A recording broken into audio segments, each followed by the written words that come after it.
Hey everybody, it's Tuesday. Welcome to the Giant Bombcast. I am your host today, Mike Minotti, and it may no longer be a time for golf, but it is, as always, still a time for video games. And helping me navigate the choppy waters of the video game world is an excellent crew of fellow goobers. Game Goobers. Oh, we can rebrand it Game Goobers. I bet that's not taken. GameGoobers.com. Someone look into it. And co-captain of the ship. Still, I have not thrown him overboard. Jeff Grubb, how's it going? All right, I'm happy to be here, Mike. Thanks for having me. It's not golf week, but it's still a week, so we still have to do this, I think. Yeah. That's right. And it's always a good week for Dan, who seems very excited about Game Goobers. Dan Riker, what is the story about Game Goobers? Folks, I don't even know if I should say this loud because somebody's going to poach it. GameGoobers.com is $18.99 and available. Chuck! What? Yeah. Somebody buy GameGoobers.com. We need Game Goobers. Somebody get Game Goobers. And us. I mean us as in somebody. He is the biggest goober I know. In fact, I bet the G on his hat stands for goober. Ladies and gentlemen, Jeff Bakalar. You got it. I'm wearing a shirt. I'm wearing a hat that says G for goober. Goofy goober. That's me. Yeah. I'm a big SpongeBob guy, and I love goofy goobers. There's like a fourth or fifth, I lost track, SpongeBob movie coming out. There's a big billboard for it at the theater. And the only reason I kind of want to see it is because in front of it is a new Teenage Mutant Ninja Turtles short based off that newer movie, and it's a Christmas special, and I think it might secretly be a sequel to that live-action Christmas special that they did that I do a caroling play stage version of with my friends every Christmas. Yes, we know that. I would be very excited for you if this was somehow we're happy for you. An unspoken sequel to that Christmas Ninja Turtle situation. Well, it's also a reference to Home Alone, Bakalar. It's called like Lost in New Jersey or something like that. It's called Home Alone or Chrome Alone 2. Go on. Chrome Alone 2 is the name of the short. So they're doing some Home Alone shenanigans. Yeah, I see you Googling it. It's about time the turtles found their way across the river. Now, the one teaser trailer immediately has ChatGPT jokes, so that's a little bit like... okay, I guess 15-year-olds are probably using ChatGPT a lot. I don't know for sure. Probably. They're probably doing that more than they're talking to their parents, Mike. Yes. Yeah. See, I know very little about the current teenager situation. I've got nephews and nieces that are like ranges toddler to 10, and then I have a bunch of friends that are my age. In between, then I really don't know what humanity is up to. We know this. I think it's better that way, Mike, honestly. Like just not knowing, because every time that door is like, I was trying to explain the 6-7 thing to Bonk recently, and it's just like, as these words are coming out of my mouth, I'm like, I'm mad that I know this, Things are better when you don't know these things. I don't know why those numbers are important. It doesn't matter. We can't do this. Yeah, we just can't do this. It's not good. It's not good. You're either in the club or you're not, and we know where you guys stand. We get it. It's okay. I know I'm usually talking about how movies are mid and I don't see many movies. I saw 2 movies this weekend. You were saddened about the loss of Diane Keaton, so you're going back. It was The Godfather and Annie Hall, and right? Yeah. That wasn't a joke. I posted it on our Discord. I looked at her filmography and I'm like, I know this is a very famous person, and I know Diane Keaton is. Have I seen Diane Keaton movies? And the only movies from her filmography I think I've ever seen are Look Who's Talking Now, and I think she's the voice of one of the dogs, and then Finding Dory, and I assume she's just the voice of I don't know, a dolphin or something. The Oscars in memoriam montage is just going to be Look Who's Talking Now and Finding Dory. You've never seen Annie Hall? No, I never saw any. I've never seen any Godfather. So I've never seen her in a live action movie. I never saw Father of the Bride. I think I saw the end of Father on the Bride on TV at a Disney hotel. Father on the Bride is a very different movie. Yeah, that was a parody. It's a very different motion picture. He saw that on a streaming platform online. It's like Farmer on the Dale. Exactly. It's exactly that. Tell me more about Lost in New Jersey, Mike. Maybe you pivot back to that.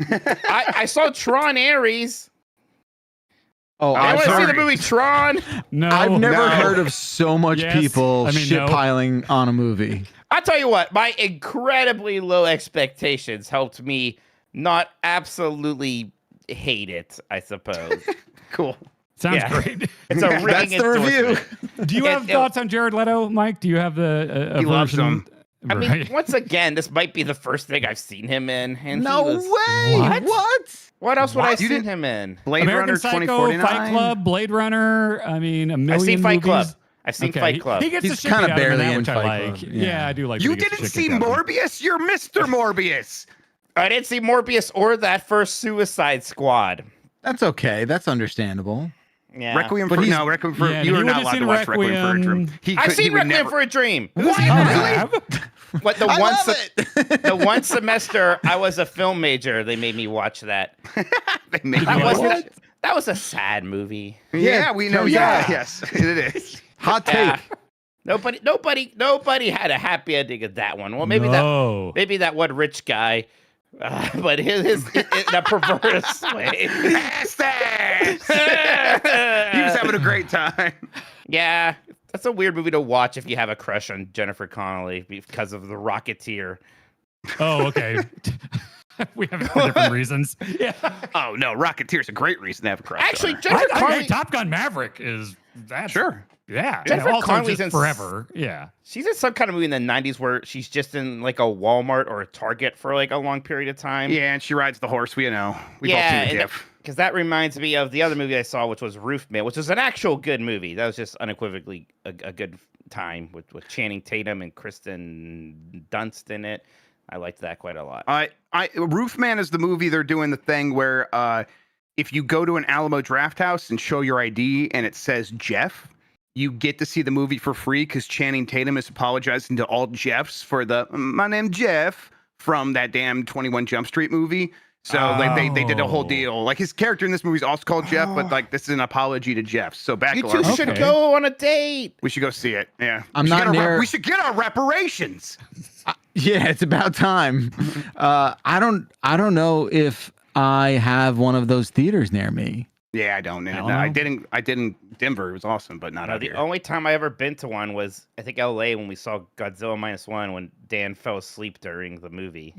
Which never ever happens. It's happened twice in my life. It happened there, and it happened in Killers of the Flower Moon. Again, the guy who admonishes me because I will look at a text so I get it while watching you a movie. at you home, are just trying to draw falling these asleep, parallels. getting I fell extra asleep. butter. We literally just got done with our stage show and all that exhaustion of the whole week, and we go to a theater, and that's why I fell asleep. Yeah, I think you just don't respect cinema like I do. Uh-huh. I saw That's it. 2 movies, including the new Tron. How about you all? Would you get up to anything for this weekend? Jeff, you were traveling. Yeah. I was telling you before that it was kind of a bummer ending. We went to the Toledo Zoo. It was great. We did a red panda thing where it's like we got there early and they let us go in there and feed the red pandas. We got to feed them cranberries, and the kids were having a great time. And Steph's, it's their favorite animal. It was for her birthday, so we did that. And I'm filming the whole thing with my new DJI Osmo Pocket 3 and getting all kinds of great stuff. And then at somewhere in like the last 5 minutes of that trip, I lost it, and I cannot find my pictures Oh, or no. cameras. It's devastating. I'm like, I've just been bummed out ever since, and I'm Oh. constantly on the phone with the zoo seeing if they found it. And I'm like about to just be like, hey, if you just can you like put up signs that say I'll give like $200 just for the SD card. I just want the pictures. I just want the movies. I know this is Oh, about man. emotional value, but do you think this is hurting your wallet more than when I went to the zoo and accidentally won those 2 auctions for those signed photos of It's Mike probably Tyson? pretty Lord of the Rings? close. Yeah, I might have edged you out there a little bit. Yeah, that's We keep losing money at zoos, Jeff. zoos are bad luck for Giant Bomb. I think we're finding. Yeah, We should just buy the zoo. that's Zoo clearly story. the only option we have here is Yeah. to buy the zoo. Our solution to everything cannot be buying it. We did this already. Let's Oh, buy. it's worked They're out mean so to far. us. We'll buy it. We've done this We'll once buy a it. year. I don't know. It's a lot. Buying company. Let's buy IGN. Yeah. Yeah, sure. What's that going for? I'm sure it's for sale. Anything's for sale if the price is right. Yeah. Sell us Xbox. That'll go great. I'm sorry about that, buddy, but you had a good time though. The memories up here are what's important. No, Jeff. yeah, absolutely, for sure. It's we took fewer pictures because I was getting everything on there, and it's the family likes that stuff. So Sucks. I don't want to unpack this okay. more than it needs to be, but like, Rub it in. what do you please. think? What do you think happened? I think that I was carrying it because I didn't want to lose it, so I had it in my hand the whole time. And then at the end of the day, we are going to the gift shop, and I think I set it down to go help one of the kids with something because I'm about to pay, and I think I was setting down various things like they had a drink, and I think I set that down and the drink down, and I went and dealt with that and came back and picked the drink up and just left it there. I think. And it's just like black and it blends in with shit. And yeah, exactly. It was just there in the and like now I'm holding even more stuff because we just bought a bunch of stuff. So I think my brain was like, now I have everything in my hands. I'm good to go. I think that's what happened. Any number of other. It could have fell out of my pocket. It could have been somewhere else. But it definitely was near the end of the day, which is especially frustrating. I hope an animal got it at least. I honestly, that would be I would love that. Best case scenario, an animal gets it. And we find it in like 5 years in a cage. Lodged in a lion's esophagus is what we're hoping for. Yes, exactly. Right, because it's like it's shitty to imagine that somebody did just like see it and took it instead of sending it to Lost and Found, which I guess of course that happens, but of course it happens. Yeah, I think it happens more than I don't know. What do you think? I think it's about 50-50. Yeah, I think that's fair. Man, I think I would say about 50-50. It killed me as a kid. I was at Worlds of Fun, which is like our Six Flags. And at the time, I was like, my dad was really trying to get me into baseball. And for some reason, I picked the Atlanta Braves were my team. And I was obsessed with the Braves and Dave Justice and Ron Gant and all this stuff. And there was one of those pitching games at Worlds of Fun where you pitch twice and it tells you your miles per hour and you guess the next one. And I guessed it and I won. And they gave me like an Atlanta Braves batting hat. And I was wearing it around. It's my favorite thing in the world. We get on the Timberwolf, the roller coaster. They make you take it off and put it in the cubby. By the time it was down, the thing was gone. Somebody had just like taken it and like no lost and found, no way to get it, and just like just the highs of like, oh my god, I won this thing to like it's gone now. Yeah, bad feeling. Mm-hmm. I hope I find it.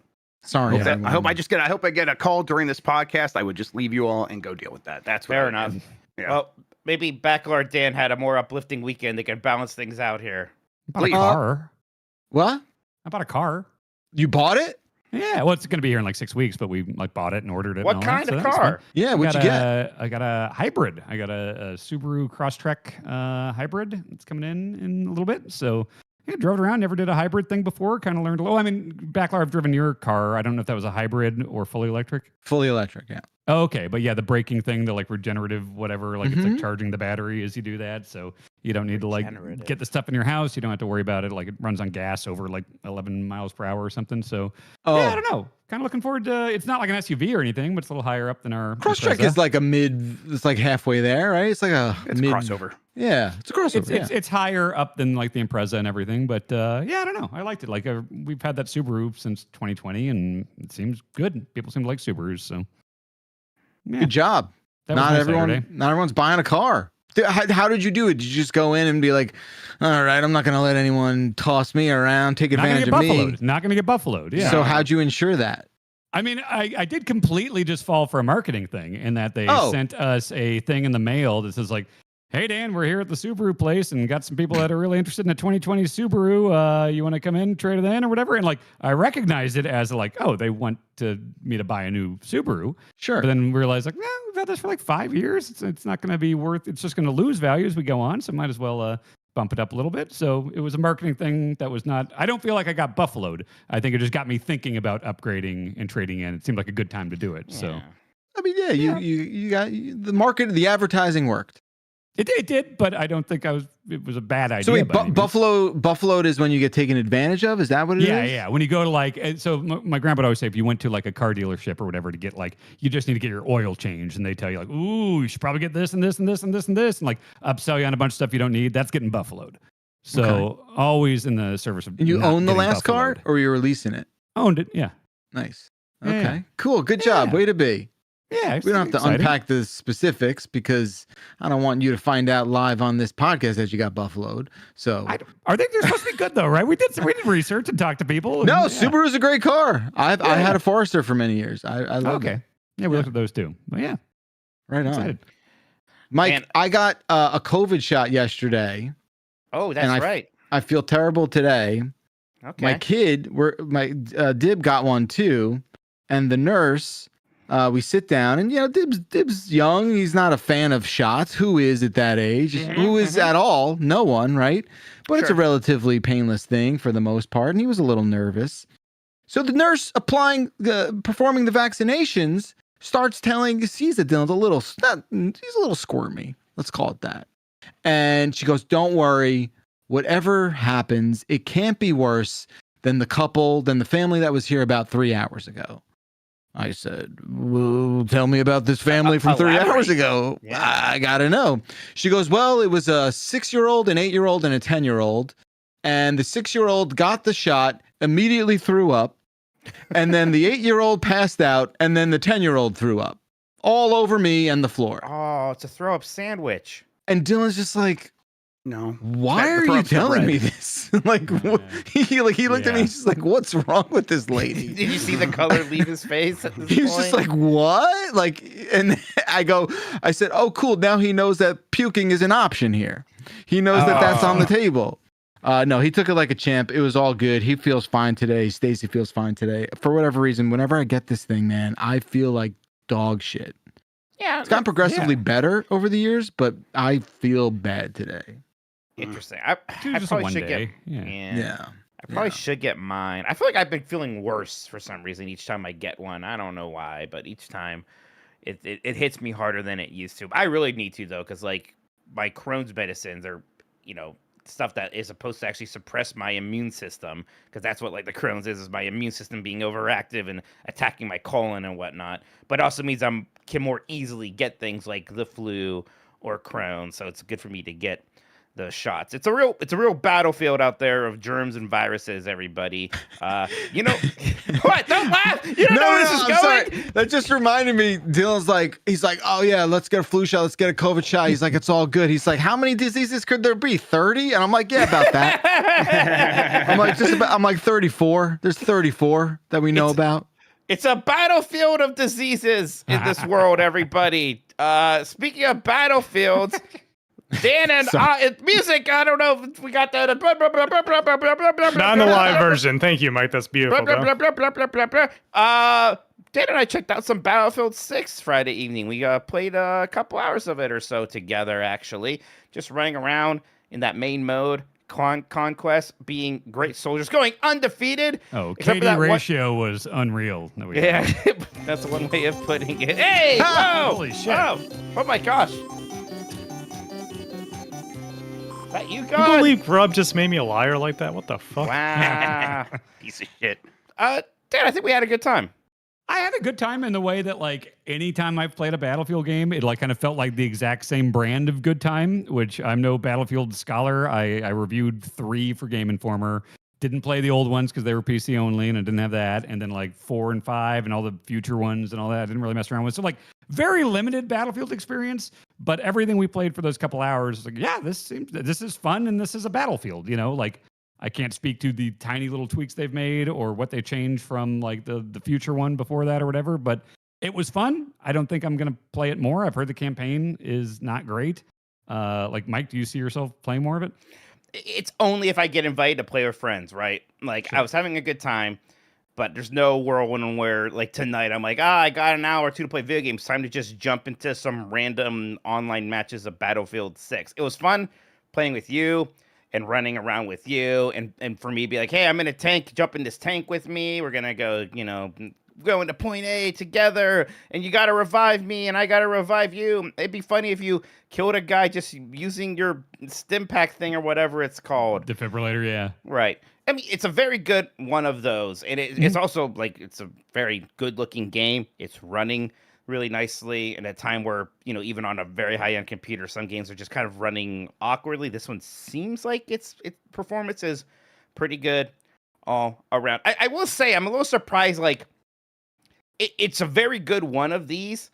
It's almost a little weird how, I don't know if there's a lot of new juice here, right? And maybe that's because when they try to do new juice, people don't like it in the last couple Battlefield games. This is very much supposed to be kind of a back to basics sort of thing. But there's like a weirdness there as somebody who played a lot of Battlefield 1942, and I'm like, is this that different of an experience than what I remember playing that game in 2003 or whatever it was? No. Is that a bad thing? I guess not necessarily, but it's a little weird. I mean, Counter-Strike 2, even though it's called that, is very much still basically that game as it was in 1999 or whatever. So there just is always kind of room for these experiences. Did you guys try any of the close quarters one, the one that's more like Call of Duty?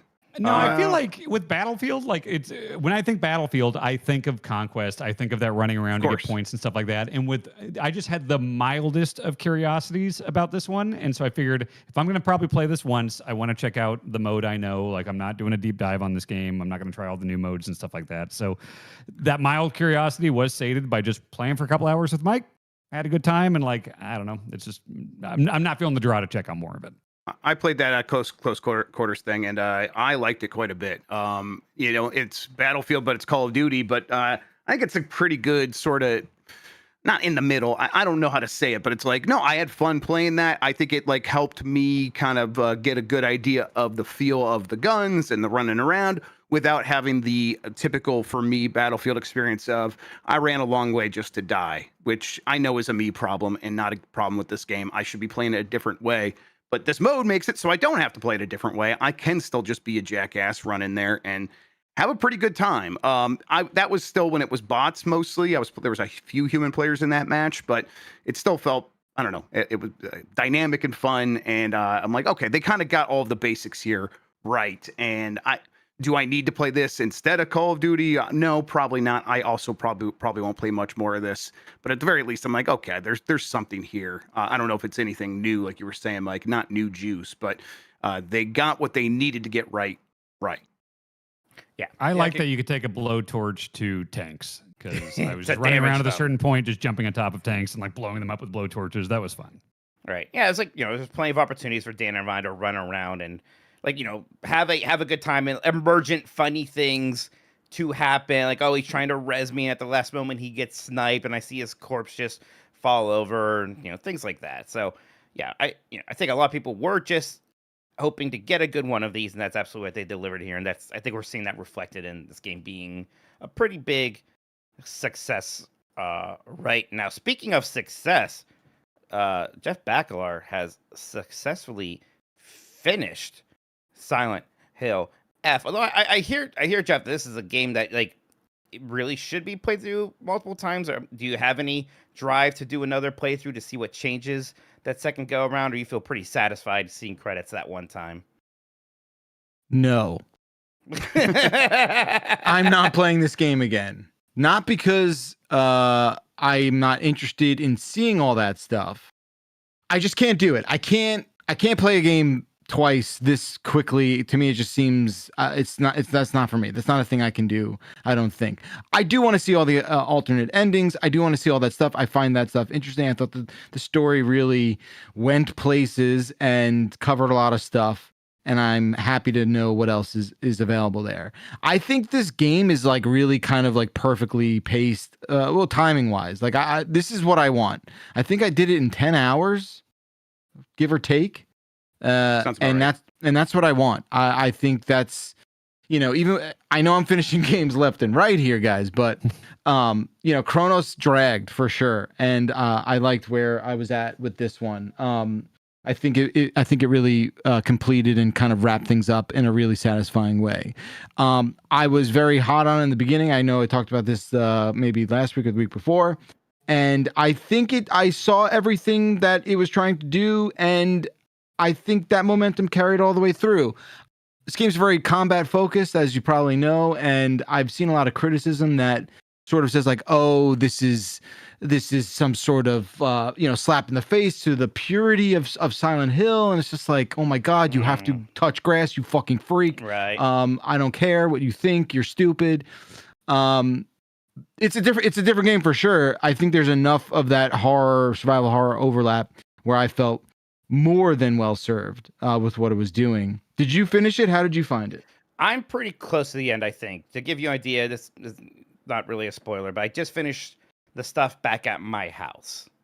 Okay. So yeah, I think pretty deep in there. I like it a ton. I think it's, and I think it actually kept getting better and more interesting. I know some people don't like the combat. I actually really like the combat. I think it does a good job of feeling very heavy and feeling kind of like I am like It's got just some chunk. Yeah. Yeah, it's got just chunky and it's a bit awkward, but like yeah, because I am a teenage girl swinging a steel pipe at monsters, and it kind of does feel like that. But there is still stuff to it. You do have dodging.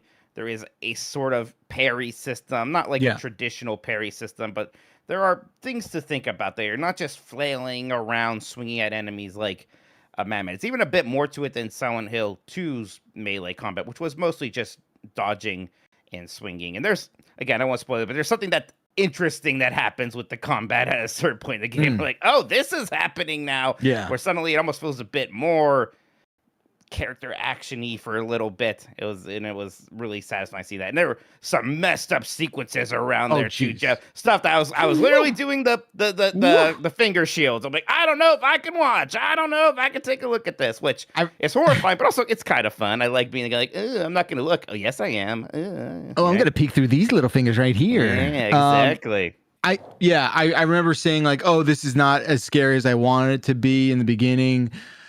Certainly challenges that take as you play on. There are some truly brutal and gruesome scenes later on in this game where I was just sort of like, oh, damn, that's fucked up. But I think some really striking characters that show up later on too, where I'm just like, fuck, look at this person. That's super sick.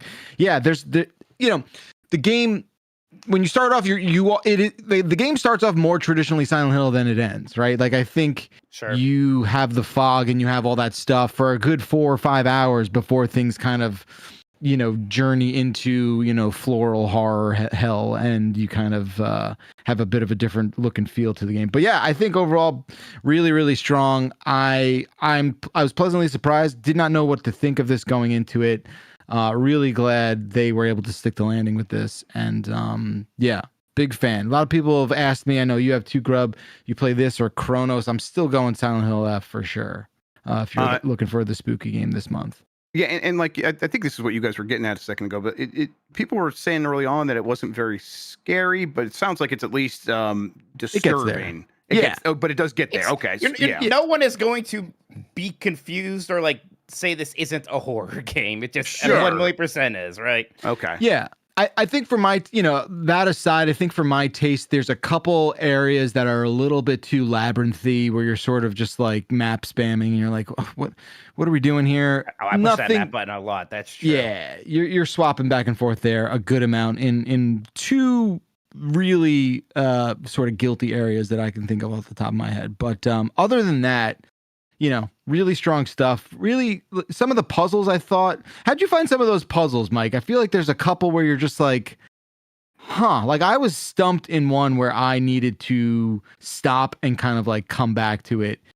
There's not like tons of levers. You're sort of just reading poems and matching up the clues that are given by those little poems. But yeah.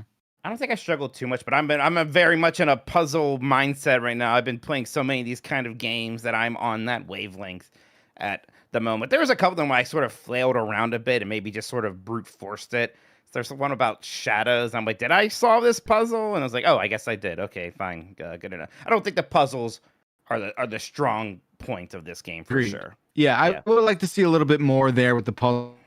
But I think overall, things really tied up together. A couple like inventory management things where you're like don't automatically assign to a place on the item screen. You have to like manually put them there, even if you're carrying. Losing you a little bit back, Lar. You're getting a little choppy again.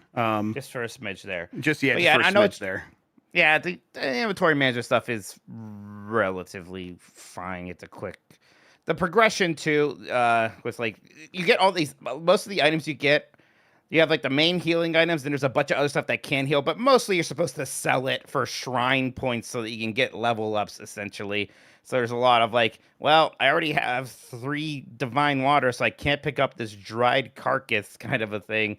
Yeah. And I usually had more than enough healing items. I don't know about you, but I was not hurting for those at all. Yes, definitely pretty charitable in that category for sure.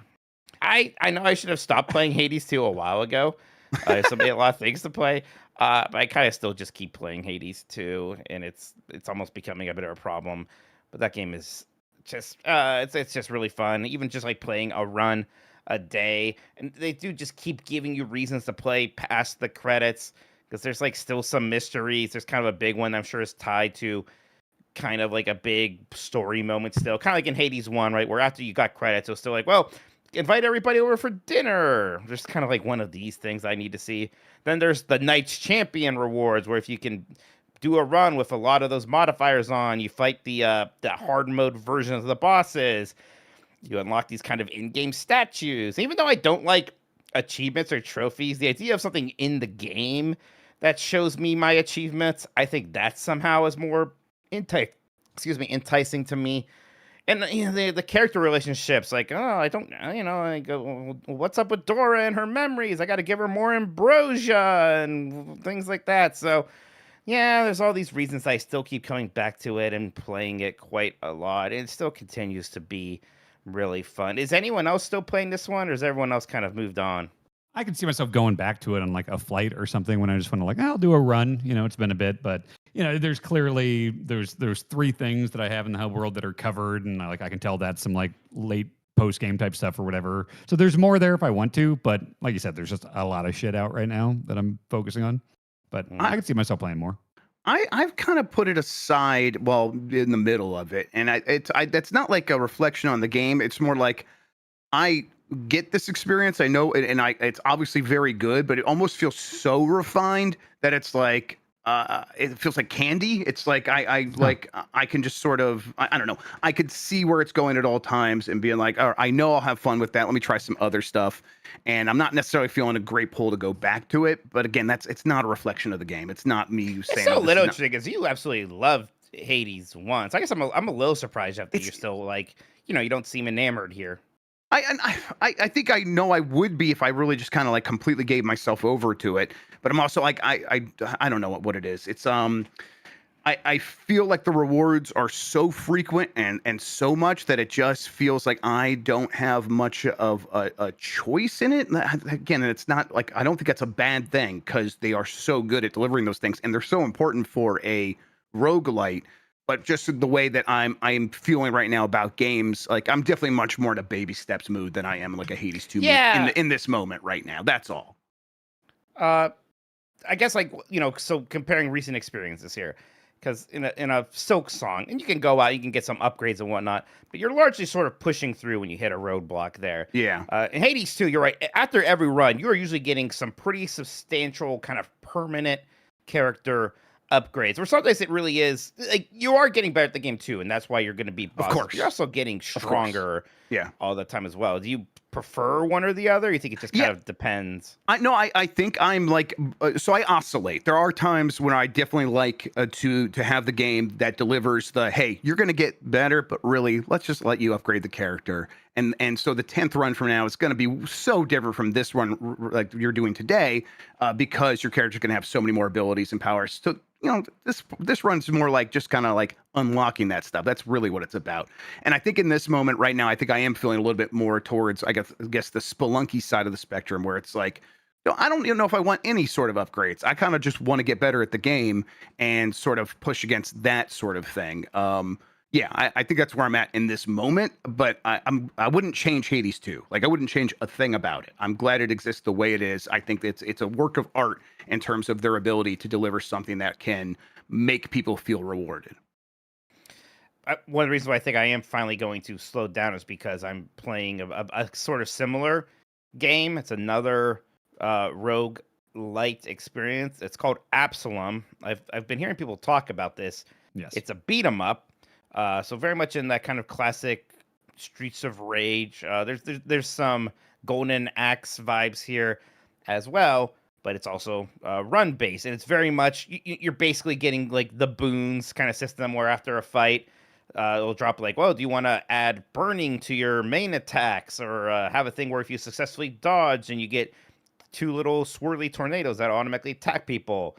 that kind of stuff. And, so all like the Hades-esque roguelike mechanics, and there's the permanent progression too, kind of thing. And you can unlock more characters. So that's kind of like getting a new weapon, right? But then, at the core, it's a beat 'em up. And I do like 2D beat 'em ups quite a bit. And all that stuff feels very good here. You could do some juggling. You can grab people and throw them. But there also are a lot of like kind of mechanics based around dodging, and the parry system here. It's not like a parry button, but if you dodge into an enemy, then you kind of parry them. They're off balance for a second, and you can attack them. There's even a system where if you do your kind of heavy attack at the same time as an enemy does an attack, then you kind of have a clash, and it's kind of like a critical hit scenario there. So it's even harder to do than a dodge or a parry, but with greater rewards. It's also just a very good looking game. It's all 2D. Hand drawn. It's a very good sounding game, very pretty music. So yeah, it's just, Hades has a beat 'em up. I know it sounds a little reductive, maybe oversimplifying what this is, but also because of that, it's, 2 players, like a lot of great beat 'em ups are. I haven't tried that yet, but it just is clearly designed with that in mind. So on that note, I've been hearing really, really great things about this game, and I've intentionally been trying to like not even look at screenshots or anything of it because Grub are probably good to just kind of like soft tease this, no specifics. Yeah, but I'm committed to it. Let's do it. Me too. I have for a long time wanted to bring back This Is the Run. If you have not seen it, it's a feature that me and Vinny used to do, where several times a week we would play like Contra or Contra Hardcore, different games, and try to beat the game in one run. So, Grub and I are going to go in blind starting this week. Keep an eye on our socials and everything for specific timing and things like that. But we're going to go in totally blind, and we're going to do a run. We're going to try to do it most days. Again, stay tuned to our socials and stuff for timing and things like that. We might have to squeeze it in between things or whatever. But seems like a great way to experience that game. Play it co-op. So yeah, This Is the Run, Absolum, starting this week. Ooh, Yeah, excited. I think that'll be good. I like my first real run, I like maybe got to the second boss. And even my run after that, I actually died to the first boss again. So it wasn't like just constantly progressing. I was like, okay, this build was clearly not as good, and I was maybe just playing sloppy, things like that.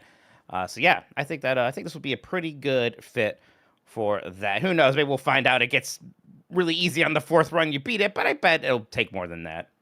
I don't know. Like I've seen a lot of people in the chat here say it's a great game for this, and I had some people doing some recon this weekend playing it, and I think we're gonna have a lot of fun with it, Grub. Ooh, exciting. Okay, cool. Yes. I'm glad to hear that. Yeah, Mike, you said there's like maybe like 10 minutes or whatever for like, kind of like getting into the game of the story. So like we'll probably just the first episode, Grub, let's just go in totally blind and do whatever. That might be a little longer one if we have to get past the opening thing, but just one kinda set run the per stage. stream. Yeah. Yep. Yeah, because like the first thing you do is not really one of the traditional runs. It's more of like a setup thing. So Sure. you do that, then you do a run, and then after that you just do a run each day. I'm curious, like the first 2 characters you can be as, there's kind of a stocky dwarf, and he has a gun just for his special attack, and then there's like I think kind of like a dark elf with a big sword. Do you guys like know which ones you each want? Probably. I'm not a stocky dwarf guy. I never picked the stocky dwarf. I could be a stocky dwarf guy. I got no You've been a problem with stocky that. dwarf. Okay. Yeah, that sounds good. I Great. like stocky dwarves. I'm a big Yeah, stocky me too. dwarf fan. Kind of continuing on this, the rogueliking here. Dan, you've still been checking out Mega Bonk a bit, huh? I mean, that is still my thing where it's like, if I've got 10, 20 minutes, like that's the one I will play. I'm not doing the like, multi-hour sessions like I was doing when I started playing. But between that, it's just like I'm just playing more Yote still. And that's more like, hey, I've got a night in front of me. I can really sit down and sink into this for a few hours. I'm doing Yote, and then the shorter ones are Mega Bonk. Still loving both of them. Yote, I really am loving. I think it's great. I am into the story. I think the way they tell it is like the cutscenes and stuff are great. The way that like you'll go to one of the 6 or whatever to kill him, and you think like I thought it was going to be a quicker thing, like in Assassin's Creed Shadows, you could just like find one of the dudes and kill him. And this one, it's like I started going after a dude, and it became like a multi-hour, multi-part quest line of like setbacks and going back to this area and stuff. And like by the time you finally get to the guy and everything, it's a super climactic, cool fight. Like I love the presentation of it. I love the open world. I just think they're kind of nailing it on so many fronts right now. So So Yote, Mega Bonk, and then some embargo stuff we'll talk about next week. Sometimes with these games like Ghost of Yote, I will get into a bit of kind of map fatigue, right? Like the formula becomes maybe a little bit oppressive or tiring. Do you feel like that at all with this one? No, I feel like because I'll finish one of these longer main story quests, and then I will like purposefully just kind of warp myself to like, oh, I got one of those map segments over here for an altar, and I'll just kind of like ride my horse over there, run into like a few little side things on the way. It's I think you can pace it out pretty well because even the multi-part big story ones like give you the freedom in between. Like you can tell like, oh, talk to this guy, and it's going to kick off the next big thing, or I can just kind of take a little break, do some side stuff, level up a little bit. Well, not level up, but you know what I mean. Yeah. Did you look up at the sky at all when you're playing that game? Not intentionally, really. I guess in photo mode a couple times. Like I do find myself going to photo mode more than usual. So you look at the sky. Have you seen any trails in the Oh, sky? this one sucks. Holy This sucks, crap. brother. Wow. This We sucks, did actually, brother. Dan. Mike. We did. We did that one photo mode thing, and we did the Aurora Borealis We mode. did, So but he wasn't actually curious Aurora about a grub. It Borealis! was I just- know it feels like cheap. It is, yeah. It stinks, brother. Move on. Well, speaking of trails in the sky, I checked out Trails in the Sky first chapter. Finally This did is the that. one you went with. Finally did that on the Mega Man block. Which... Jan! You shut up! I worked yesterday. Yeah, you all were drinking your martinis on your yachts or whatever you do on your days off. I was putting food on families by playing this anime JRPG. It's called Trails in the Sky First Chapter. This is a remake of a game that I played on the PSP originally. It was kind of one of the best JRPGs of that era. At a time when we weren't necessarily getting a ton of good ones, like the PS3 era wasn't really good for that stuff. But this one, because it was PSP, it was still sort of pixely, and it kind of felt a bit more like a really good PS1 JRPG in a lot of ways. And it spawned this whole series that is still going. There's tons of sequels to this game. I only ever played this one and the second one, which is kind of a single story. And then from there, it goes into all these big directions. But yeah, they remade this one with very pretty looking graphics, like slightly cel shaded, but very colorful. It just looks very modern and nice. The music is all of a higher quality as well. The opening cutscene, I think, is going to be rough for people to get through if they are not like super familiar, super used to, or super in love with that very kind of specific anime presentation. You know what I mean? Which one? Like kind of like if you say imagine a standard anime in my head, that one? Yeah, like you ever see what anime where if like a character's massively they bonk him on the head like bonk, like that kind of stuff, right? Three Stooges? Not Three Stooges. It's like Anime Stooges. It's just a Here's I don't Anime know- Stooges? I would watch that. It's tropey. He's trying to say that's it's tropey. Okay. and it's a little grating if you're not super enveloped by that stuff. And I'm relatively enveloped by it just through JRPGs, but even there, like not as much as I used to be. I don't know why my tolerance for it is actually getting kind of worse with age. Where even this opening cutscene and just some of the voices and is English voice acting, Japanese voice acting, it still kind of has the same impact on me because the English voice acting of anything is trying to replicate the inflections and the tones of that original language anyways. But it's just kind of a lot, and the main character's voice, I don't know what it was. I just couldn't stand it. It's just sort of It was grating bad to me. Yeah. Did you switch to Japanese? Because everyone was saying do the subs instead of dubs. Switched to Japanese, and it was still like I don't know, wasn't that much better. And one, I don't know that language, so it's Yeah, like, you're the English guy. yeah. I mean, look, sometimes that makes sense. Like for Sanho F, actually, I did switch it to Japanese. I'm like, this is such a Japanese game that like doing this is more like I'm watching a foreign film makes sense to me. Here, I'm doing that with the Otei, yeah. yeah, here it's like, no, I don't. I think I may as well just keep it on the Japanese. And it really is kind of just the one girl's voice that's grating me. Now, in the opening cutscene is a lot. And after that, things settle down a little bit there. But again, that's kind of the one minus because the pluses are very nice here. The combat is excellent. It's similar to Metaphor Fantasia, which apparently took this from a later Trails game that I didn't play, where to start, it is more of an action RPG. And then you kind of use that to set yourself up for an advantage once you transition into the turn-based stuff. And even when you're doing that, when it's your turn, you kind of have free movement range. And that replicates the original game, which is more grid-based, almost a bit more like a Final Fantasy Tactics in the battles here. But here, instead of grid, it's more just like you have your circle of where you can move, and certain attacks have advantages based off of hitting enemies from the side or behind, or they're an AoE in a circle around you or an AoE in a line in front of you. So you're constantly thinking about movement and placement, even though it is turn-based fighting. So the combat feels very good. Would you say does it share any DNA with Ys 8 Lacrimosa of Dana? Well, that's more of a pure action RPG. Right. So some of the stuff, definitely. honestly, before you go into the turn-based, a little bit. In fact, this is that company. Falcom has two big pillars. Of course, you know this, but I'm just telling the audience. Yeah, of Ys course, yeah. and Trails. So those are the two big ones there for them. So yeah, the demo actually, even though like at first I was a little bit like, oh, this is too much for me, but no, then by the end of it, the impression it left was not demo. My first play session was very strong. You were saying that, like, can you just give me a little bit more on the combat? You said it's like action, but like still has some menu-based stuff, or what? So no, it's like, you played a little bit of Metaphor, right? Yes, yeah, a little bit. Like, remember how you kind of like you're fighting people in the world, but it's really just to get yourself an advantage for when you transition to the turn-based stuff. Now, okay. Yeah, so in here it's a bit more free form here because you could just keep fighting them in that action. Okay, that's RPG what I saw in the trailers. That's what I was like, okay, that's confusing. Okay, keep going. Right, but like eventually you're not dealing that much damage that way. So what you really want to do is you deal damage, and when you get them into a stun state and you transition into the turn-based stuff, then that gives you an advantage. You can kind of start with your sort of all-out attack or whatever they call it here kind of thing. So this really is using that action RPG stuff to either just quickly take out weaker enemies that you don't need to bother going into the whole turn-based combat thing, or to give yourself an advantage leading into it. Because, you could still just take damage and everything else the same in either mode.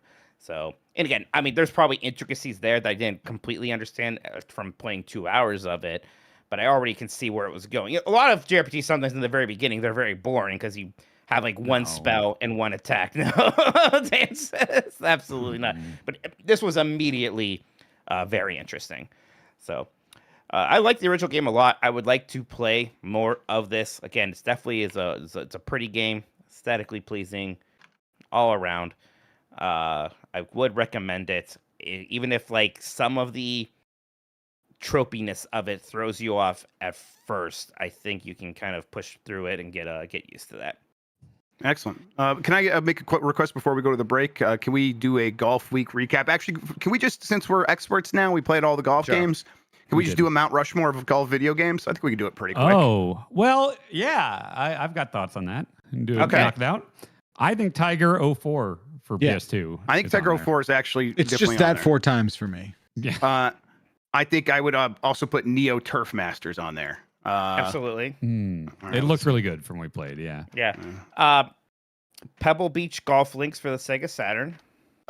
Pebble Beach Golf Links is I like it would be right there, or Links. What is it? Links 386 Pro. But I'm willing to give it to Craig Stadler here. So Pebble Golf Links. All right. Maybe that Game Boy Color Mario Golf. And then I was gonna say Mario Golf for Game Boy Color. Okay. Yeah. Mario Golf. GBC. Yeah, they need to be that or like Toadstool Tour for the Mario Golfs. Yeah. I like that Mario Golf one because that's like the RPG. I'm like trying to think. Yeah. Hot Shots and original Mario Golf definitely all could be up there. Yeah, we're missing Golf Story and Kirby Dream Course now, though. Sure. Yeah. I didn't love Golf Story. Didn't love that. Oh, Golf Story's Kirby fantastic. seems cool. And you never played Kirby's Dream Course? That's such a good game. We tried a couple times, and I just remember? couldn't wrap my head around it. It seemed so cool. I just need to understand it more. It just is so different than normal golf. Clearly, though, no Golden Tee. Golden Tee can go to hell. It's just not a good game. Fuck that game. Yeah. Wow. I mean, Golf with Your Friends was good. Oh, that was fun. I don't know if it's on the Mount Rushmore, but yes. Yeah, no, but it's great. Maybe had a lot. That might have been play my it favorite again. game to play over Golf. I mean, it's League. a Mount loved Rushmore. that. It might be a Mount Rushmore of like multiplayer games. Honestly, it's like just so much. Yeah, it's really, really good. The collision's so terrible, fun. but yeah, it's great. Well, you can turn We the can collision turn that off. Yeah, no, I know. Actually, I know. It defaults to off. We turn it on because we're assholes. Oh, cool. What a terrible detail. Okay. Got it. So our Mount Rushmore of golf games is Tiger 04, Neo Turf Masters, Pebble Golf Links, and Mario Golf GBC. Pebble Beach Golf Links. God. Pebble Golf Links. Pebble Beach It Golf. sounds like a Flintstones You know what? game. I'm replacing it with Links 386 Pro just because No, you're being a real no one likes that ass. game. Yeah, let's do it. Yeah, no, grab I'm yeah. nice. Yep, sorry. All right, there you go. There's our. Was that on DOS? Because that might have been the one I played. Yeah. League Yeah, Street, okay, 'cause that was one of the few League Street 86 games- Pro is like really kind of a George Washington. It's Okay. It was the first kind of popular sim golf on PC. Craig Yeah, we had that on DOS, Stadler yeah. carried Golf Week, and you are not going to disrespect him like that. Jeff and I are going to fight once this break happens, everybody. So we're going to hash things out for a while here. In the meantime, though, you just chill out. We'll be right back. You piece of shit! How dare you do Quit this? hitting me! Ow!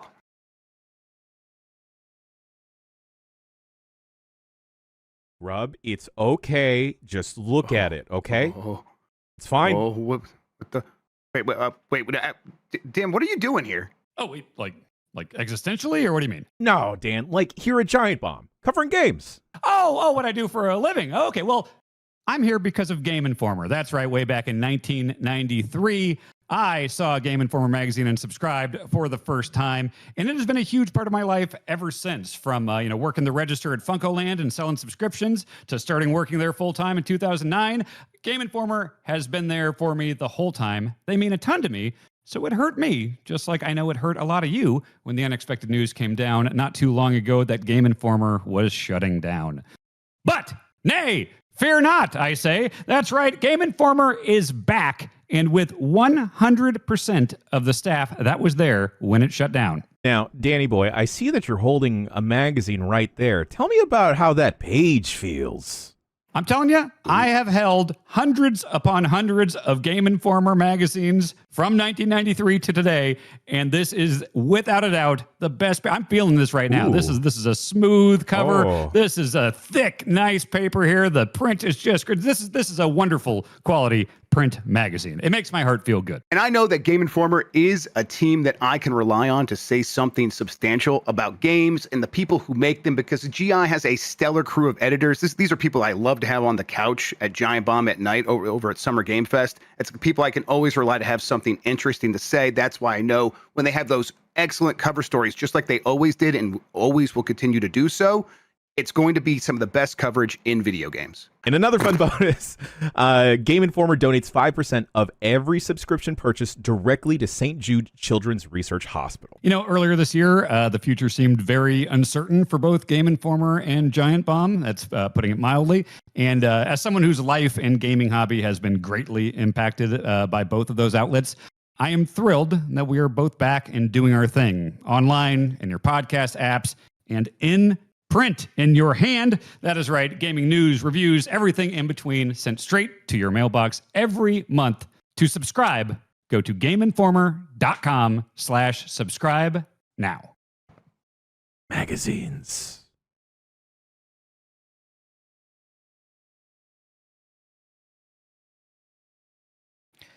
All right, Grub. We both said some things during that fight that we can never take back, especially the many hateful things you said about Craig Stadler. Backlar left the company. He was so embarrassed. I'll go out and club a walrus right now. I don't give a shit. Wow, jeez. I know we talked about how funny escalation is during the break. Everything's great. Backlar is tied up for a moment, so we're gonna just get going on the news while we wait for him. There you go. There it is. There's that music. Yeah. News. I'm gonna do the news. Let's get into it here. A big story from the last day or two is a massive Pokemon leak. Hack, maybe? I don't know. There's a lot of information being thrown out on the internet and from a lot of accounts that have done Pokemon leaks before. So maybe they all got a hold of the same hack. Again, the sort of origination point of this is a little questionable. But some information is getting out there. Recent leaks suggest a major breach at Game Freak, revealing details about the next few years of Pokemon games, including the 10th generation mainline titles, which will be Pokemon Wind and Wave.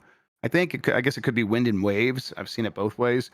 Set for release in 2026. These games are rumored to feature procedurally generated islands based on Indonesia and Southeast Asia, a survival game focus, and a new seed Pokemon, not a new seed. There could be multiple. And that's seed as in SEED not sure exactly what to make of that. The leaks also outline potential rivals and enemy organizations, with the antagonists reportedly involved in land development. Fun.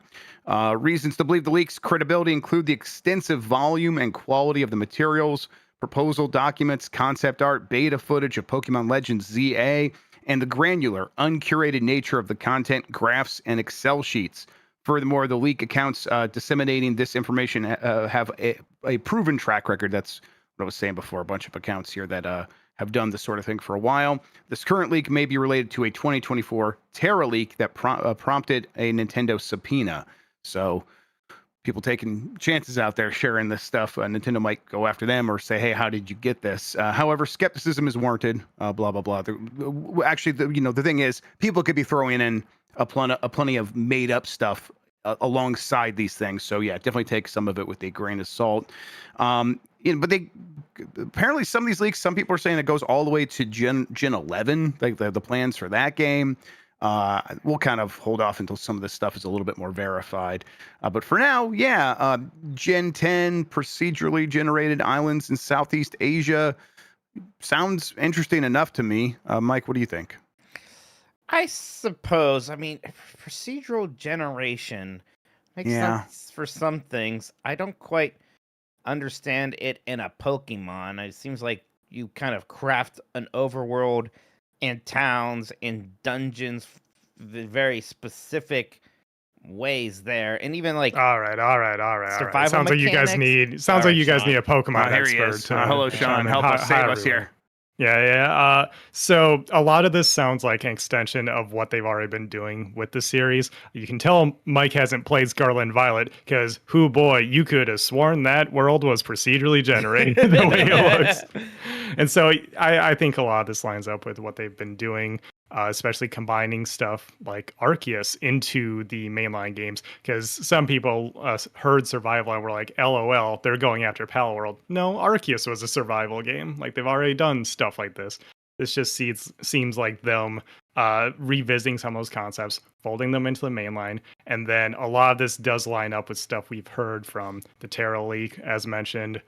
This sort of island adventure was also rumored as a result of that. So a lot of the information does seem credible. I haven't looked into this extensively because I've also heard that there's just like a lot of ZA stuff that was leaking out as well, there is. and that. That game's out this week. I just want to play that game. I don't want to see stuff early. It's kind of like the Insomniac leak. There was terrible things that happened with that. And also footage of Wolverine that was definitely not meant to be seen. And so that's kind of how I'm feeling about this one.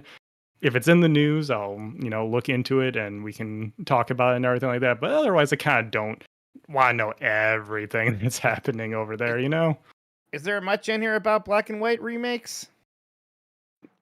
Nothing as far as I know, because I feel like I would have heard it. about that. Yeah. And that's also like where it first tipped us all off that like, oh, black and white remakes probably is not happening because it wasn't in the Terra leak from last year. Yeah, the original Terra leak, which this might be an extension of, is what people are thinking. I've seen some budgets floating around, maybe as a part of it. I wonder if those are real, because it's like, oh wow, all these games cost like $20 million or less. Are you kidding me? That is ridiculous. It's worth pointing out, like, labor is cheaper in Japan, but boy, that's a very small number compared to any other major video game. That is, it makes the initial performance and just graphics of Scarlet and Violet even more insulting. That they rush these games out with barely a budget, and they're like the biggest games. Like, why not give it a little bit more? They don't have to cost Spider-Man 2 levels of budget, but my God, right? Like $13 million for ZA. I think hopefully that puts into perspective why these games are like this, because there's always corners of the internet where these games come out looking like Scarlet and Violet, performing the way they do on Switch 1, and people are like, lazy devs, ha ha ha. No, it's really is like some fucko in the company is like, we need to hoard all the money, and so we can't have a Pokemon that, despite the fact that's going to sell 30 million copies, we can't pour more money into it. We can't make Game Freak bigger. As far as I know, it's still only around like 200 employees total. For whatever reason, they think that they just need to keep building up the coffers, I guess. And it's very, very bizarre. And hopefully Scarlet and Violet taught them a lesson that like it's clearly taking them more time to put out these new games. Which will they're cost like, more money necessarily. which will yes. cost more money. Yep, necessarily, exactly. And hopefully they do just like strengthen the budget and have more contractors and stuff, because like something is going just wild there with management. The review embargo for ZA did happen. Yeah, although not, I was gonna bring that up. 82 on OpenCritic.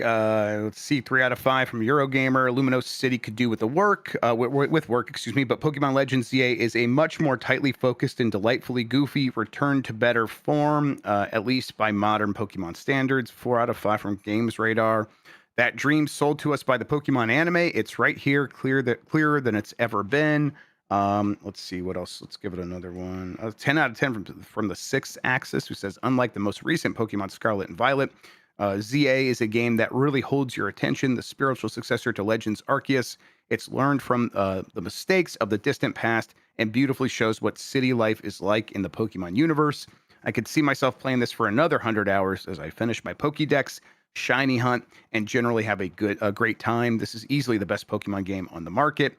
And then let's see, 7 out of 10 from Nintendo Life's Alana Higgs, who says, ZA should be celebrated for its fabulous real-time combat and its largely smooth jump to the Switch 2, but in condensing things down to one single location, it loses part of the Pokemon magic that Arceus and many other entries managed to amplify. I'll forever find filling up my Pokédex fun, and for the Switch 2 generation, this is a good starting point for the franchise. But if the Legends series is to continue, it needs to recapture its personality and fuse that real-time system with a bit more freedom.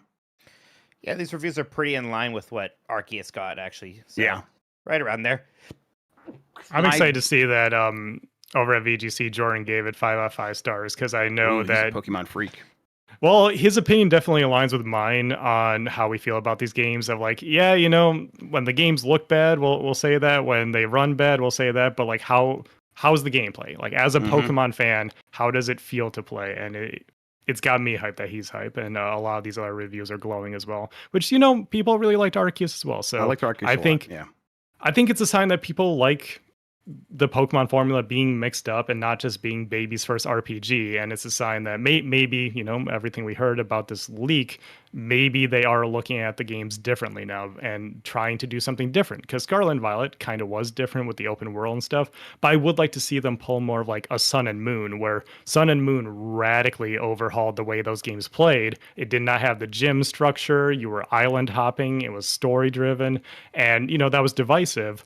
But it was a mainline Pokemon game that felt fresh, and so I'm hoping that's what the future of the series is as well. All right, let's keep going here. Following the cancellation of its live service God of War, Sony's Bluepoint is hiring for a third-person action game. Bluepoint Games, following the cancellation of that God of War title, the spinoff, is now hiring for a new third-person action game. Sony confirmed in January that it had canceled live service games from both Bluepoint and Ben's studio, with Bluepoint's canceled project believed to be that God of War spinoff. Bluepoint, known for remaking and remastering PlayStation games like Demon's Souls and Shadows of the Colossus, will be returning to its roots with a new third-person melee action experience. This new project will mark Bluepoint's first original title since Blast Factor in 2006. Wow. Sony has stated that both studios remain valued members of PlayStation Studios and are working with them to determine their next projects. Yeah, okay. It still sounds like a new game from them instead of a remake. Yeah. I Yeah, guess. Blast Factor was like an early PSN game. I remember. Oh, wow. That sounds that's the only right, one I yeah. can think of that like wasn't a remake or remaster. But like they have established themselves as like one of the better, as far as just like a straightforward, remaster. I think they've done a great job with that. Or like Demon's Souls was a full remake. Yeah, they've done a lot of like full remakes. Like Shadow of the Colossus was a full remake. And I like Right. the Shadow remakes. Yeah. I mean, too, I guess so, but this isn't. This is going to be a brand new game. It sounds like, right? sounds like I suppose like they're hiring for a third person action game. Maybe it's still a remake. If it is, I know some people are already speculating once again that it's Bloodborne. It's not Bloodborne. I mean, I feel like the obvious thing here is they were working on God of War as well. Let's just remake God of War 1 then instead of that. I definitely have heard that there is some interest inside of Sony in doing that. Whether or not it's moved ahead at all, I don't know, and I would probably speculate that probably still hasn't happened yet. But if it has, maybe this is it, and it's years and years and years away. I don't know. Is there a chance they're making like a new game, but in an established franchise like God of War or something like that? Like they're doing another kind of Twisted Metal? spinoff. Maybe a Twisted Twisted Metal. Maybe Yeah. no. God of War seems like it's just already so busy with that So busy. Metroidvania game we're all expecting, and then a new game almost certainly in the works. Obviously, yes, from Yeah, Santa Monica. so Yeah. I just don't know. Like, we need Blue Point making, even like doing the remake is one thing, but a new game from them also. Like, do you just like is it like another God of War Ascension? Like, here's another story from his Greek No. times we forgot to talk about. I don't know how much interest there is in that. Grub, have your kids played or did they talk about Jumping Flash? Yeah, Pretty much constantly. Okay, so it could be that to kind of capitalize on that. of course. The youth Okay. are jumping flash pill. Clamoring? That's for sure. Okay, yes, good, good. clamoring That's good to is hear. the word. Yeah. Yeah, I hope so. Jumping Flash, would that be 3? They did 2, right? They made 2. There's Yeah, they there made is a 2. third one that was Japan only that wasn't really called Jumping Flash 3. Also, not really it's not third person or really. I guess it's an action game. It's more of a shooter. I hate to say it. I don't think it's Jumping Flash. Wow, fuddy It's, duddy. it's Okay. probably not. You're probably Yeah, right. yeah. I don't know. It just seems like Blue Point's been fumbled ever. Like they started off so strong with that Demon Souls remake. They should have been a really big part of the PS5, and instead they kind of had to waste all this time on a God of War live service title that went nowhere. So I hope that this thing gets seen through and kind of puts them back as a going concern (parentheses positive). I should point out it's also melee. I think it's melee focused and not shooter focused. If that Right. narrows it down for you at all. So I think God of War. Like, I think it might just still be God of War. And God of War remake would be cool.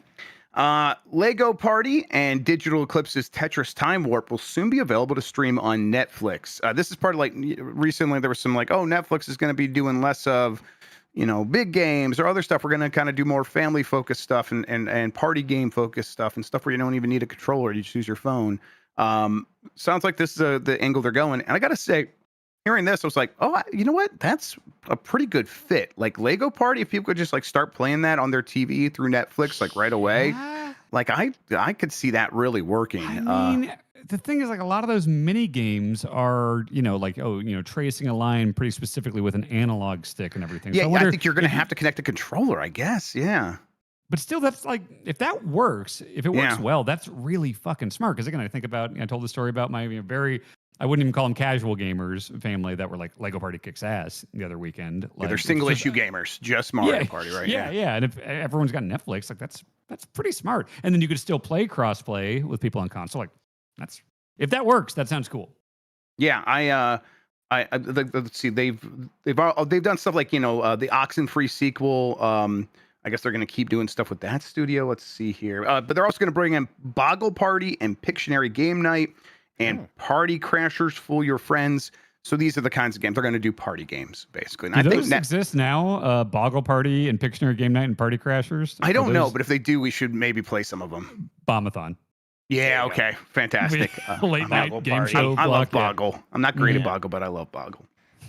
All right. Nintendo says its close to you Pikmin videos were Nintendo Pictures short films rather than a game or a movie teaser. So we talked about this a bunch in a bunch of places, but now it's okay, we finally got it all wrapped up here. They introduced a video short that had a baby going around a room chasing things that were floating. Then the next day released another version of that short that showed that really it was Pikmin doing that all along, as suggested by the Pikmin in the background that was blurry and the Pikmin musical stingers that were in there. And then everyone was still like, well, what is this for? And then Nintendo's like, hey, this is about Nintendo Pictures doing new Nintendo shorts, and that's all it's about. And I'm completely fine with that. I think that's a fun thing, even though it's not as exciting as some of these other possibilities. I guess my question is to what end? It's just going to be train 'em. expensive YouTube videos. No, it's training basically. Like before Pixar made a Toy Story, they made shorts and commercials for years, right? This is basically that. It's well, can we do this? And you could look at it and they are clearly following a Pixar, DreamWorks, Illumination kind of style in these things. Nintendo has to partner with people like Universal and Sony to make movies. They just do. they would much rather be doing this stuff themselves, and they know they don't have the infrastructure to do that today. But this is part of them turning those wheels and getting things going, so that someday they can just make the Pikmin movie or a Mario movie or what have you. They would rather be doing this stuff all internally and not have to work with so many partners. Yeah, and their videos are very successful, very popular. This one has 10 plus million views. I think quite a bit more than that just on the YouTube version, but it's also on social media. It's probably close to like 20 million, if not more. And those old Pikmin shorts from a long time ago, the ones that Miyamoto basically directed, were very popular. They eventually put those up on YouTube, but you originally could only get them like on the 3DS and the Wii U. And so they put them up later, like way after the fact, and even then they like racked up millions and millions of views. So I think they're like, this is a completely fine use of these resources for now, with obviously the point being, as Mike said, to train them up to do full. I bet they don't do a movie anytime soon, but I could see them doing like a show, like a 10 episode. well, maybe like 12-minute animated episodes or something like that. I want it to just be like a 90s, like make it like Married with Children, but with Pikmin. Okay. Yeah. Like a laugh track and everything. Laugh track, live studio. Well, I guess you can't really do that with Pikmin, but like the style of a live studio audience. Yeah. Okay. Yeah. We work at a shoe store, Captain Olimar. Sure. Yeah. Yeah. Olimar's always got his hand down the front of his pants. Down the front. Yeah. Huh. Okay. Yeah, Will you have an attractive wife that he resents? Yeah. Married with Pikmin. There it is. Yeah. Okay. Yeah. Dissidia Duelum Final Fantasy is a mobile 3v3 battle game which brings Final Fantasy characters into modern Tokyo for God knows what reason. Square Enix has announced Dissidia Duelum Final Fantasy, a mobile spin-off set in modern-day Tokyo, scheduled for release in 2026. The iOS and Android game is described as a 3v3 team boss battle arena where players use powerful abilities to defeat a boss faster than the enemy team. So you probably assemble your team and race to beat the boss. Okay. It sounds like a Clash of Clans sort of thing, but with Is this an Exoprimal, Grub? I don't know.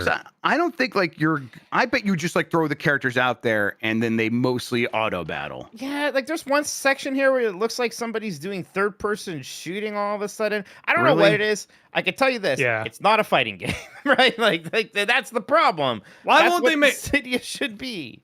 Also, hi, I'm back while Backlar's away. Why the hell won't they just make a Final Fantasy fighting game? Why are they so averse to going back to where like Dissidia started and just having guys, God bless the ring, damn it! Bless. Everybody likes Dissidia 1 and whatever the sequel is called on PSP. Then they made that bad one based off the arcade game that was 3-on-3 and kind of garish and ugly and too complicated. And now it's this. It's just it's very pretty mobile slop, but it still looks like mobile slop. Even the whole like, oh, they're in modern Tokyo thing. Like why? So that we can put them in modern costumes as well, so we can sell those, and you can also sell their original costumes. Also, pet peeve: stop showing Terra with blonde hair. It was so good when the Magic the Gathering cards just had her with the green hair. It's just better that way. I don't know. It's just another mobile thing here. There's like at least they're doing some interesting characters. Like the Final Fantasy 14 representative is actually Gaia, which is a kind of supporting character from one of the raid series in that game.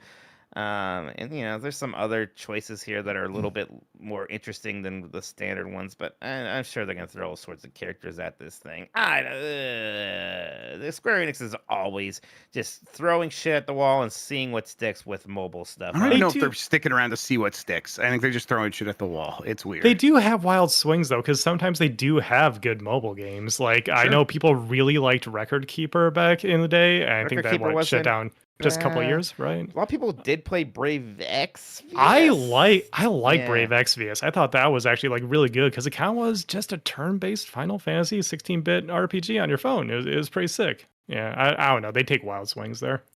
There's going to be a closed beta for this thing on November 7th through the 14th for players in Japan, the United States, and Canada, with applications available on the game's official website. So I guess run, don't walk to go get into Dissidia Duelum Final Fantasy's open or closed beta, I should say. Jeff Backler, what do you think of Dissidia Duelim Final Fantasy, a mobile Oh my 3v3 battle game? Takes place in modern Tokyo. It's way better. The first time I ate it, it was delicious. I feel like they've fallen off though, because I don't know, maybe they got like a new sous chef. I'm not sure, but Yeah. it's different. It's hard. I get it. Take It's away the staying in one Michelin place is star. tough. I agree. Absolutely. Yeah, totally. I heard that the sommelier is like getting a divorce and his mind's just not in the game anymore. Oh no. Well, and Look, maybe life they should happens. fire him. Hire Mike Mahardy instead. There you go. Everyone's going through something, you know?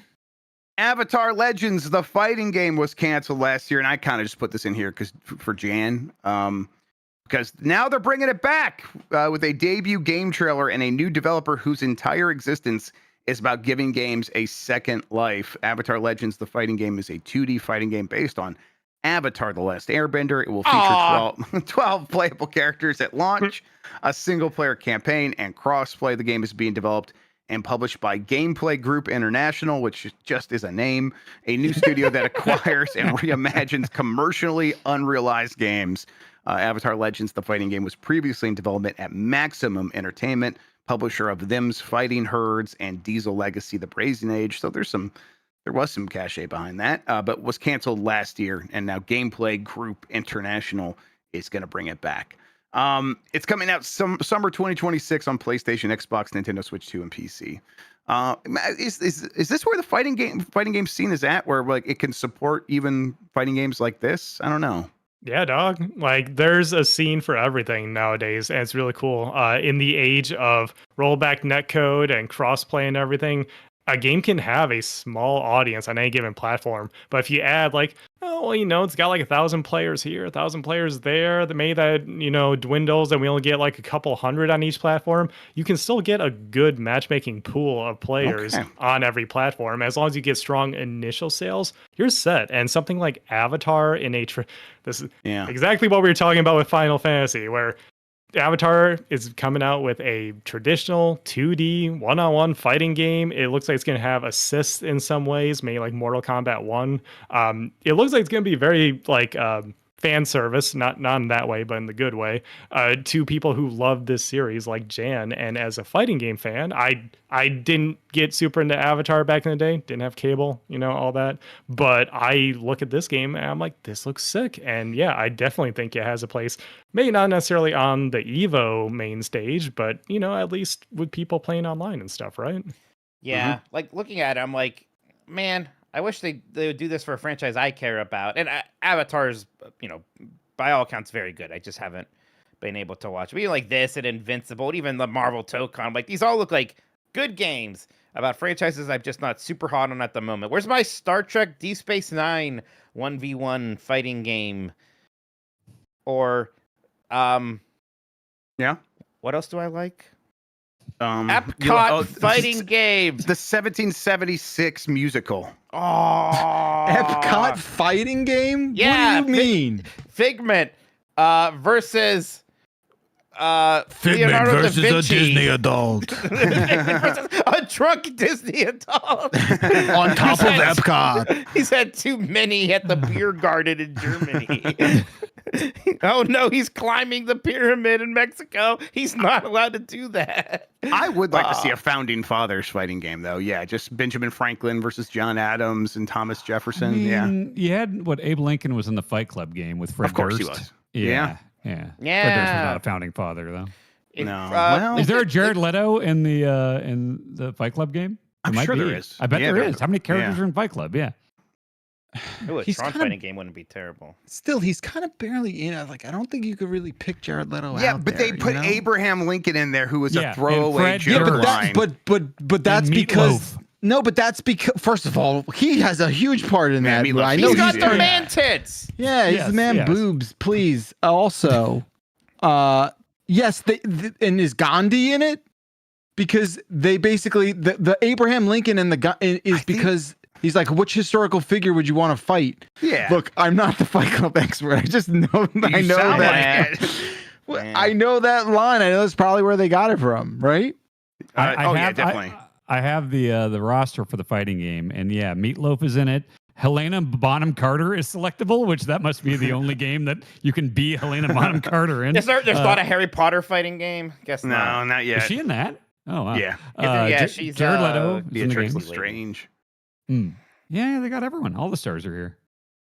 All right. Well, wait. Gandhi was in it or was not in it? Gandhi's not in the Fight Club game. Okay. You should do No. a Clone High fighting game. Then they Oh won't my put God, Gandhi I in love it 'cause Clone High. India will get mad again. Yeah. Oh, Clone High. Clone The High's first the run of best. Clone High was so good. Yeah, you Hell get yeah. it. That was so funny back in The the best. day. I'll bring the beards. Right, Beckler? Right, Mikey. All right, moving on with the news. The next Xbox should be stronger than PS6, but more expensive, reports claim. As a reminder, Microsoft stole under a BDS call for boycott for its involvement in Israel and Gaza.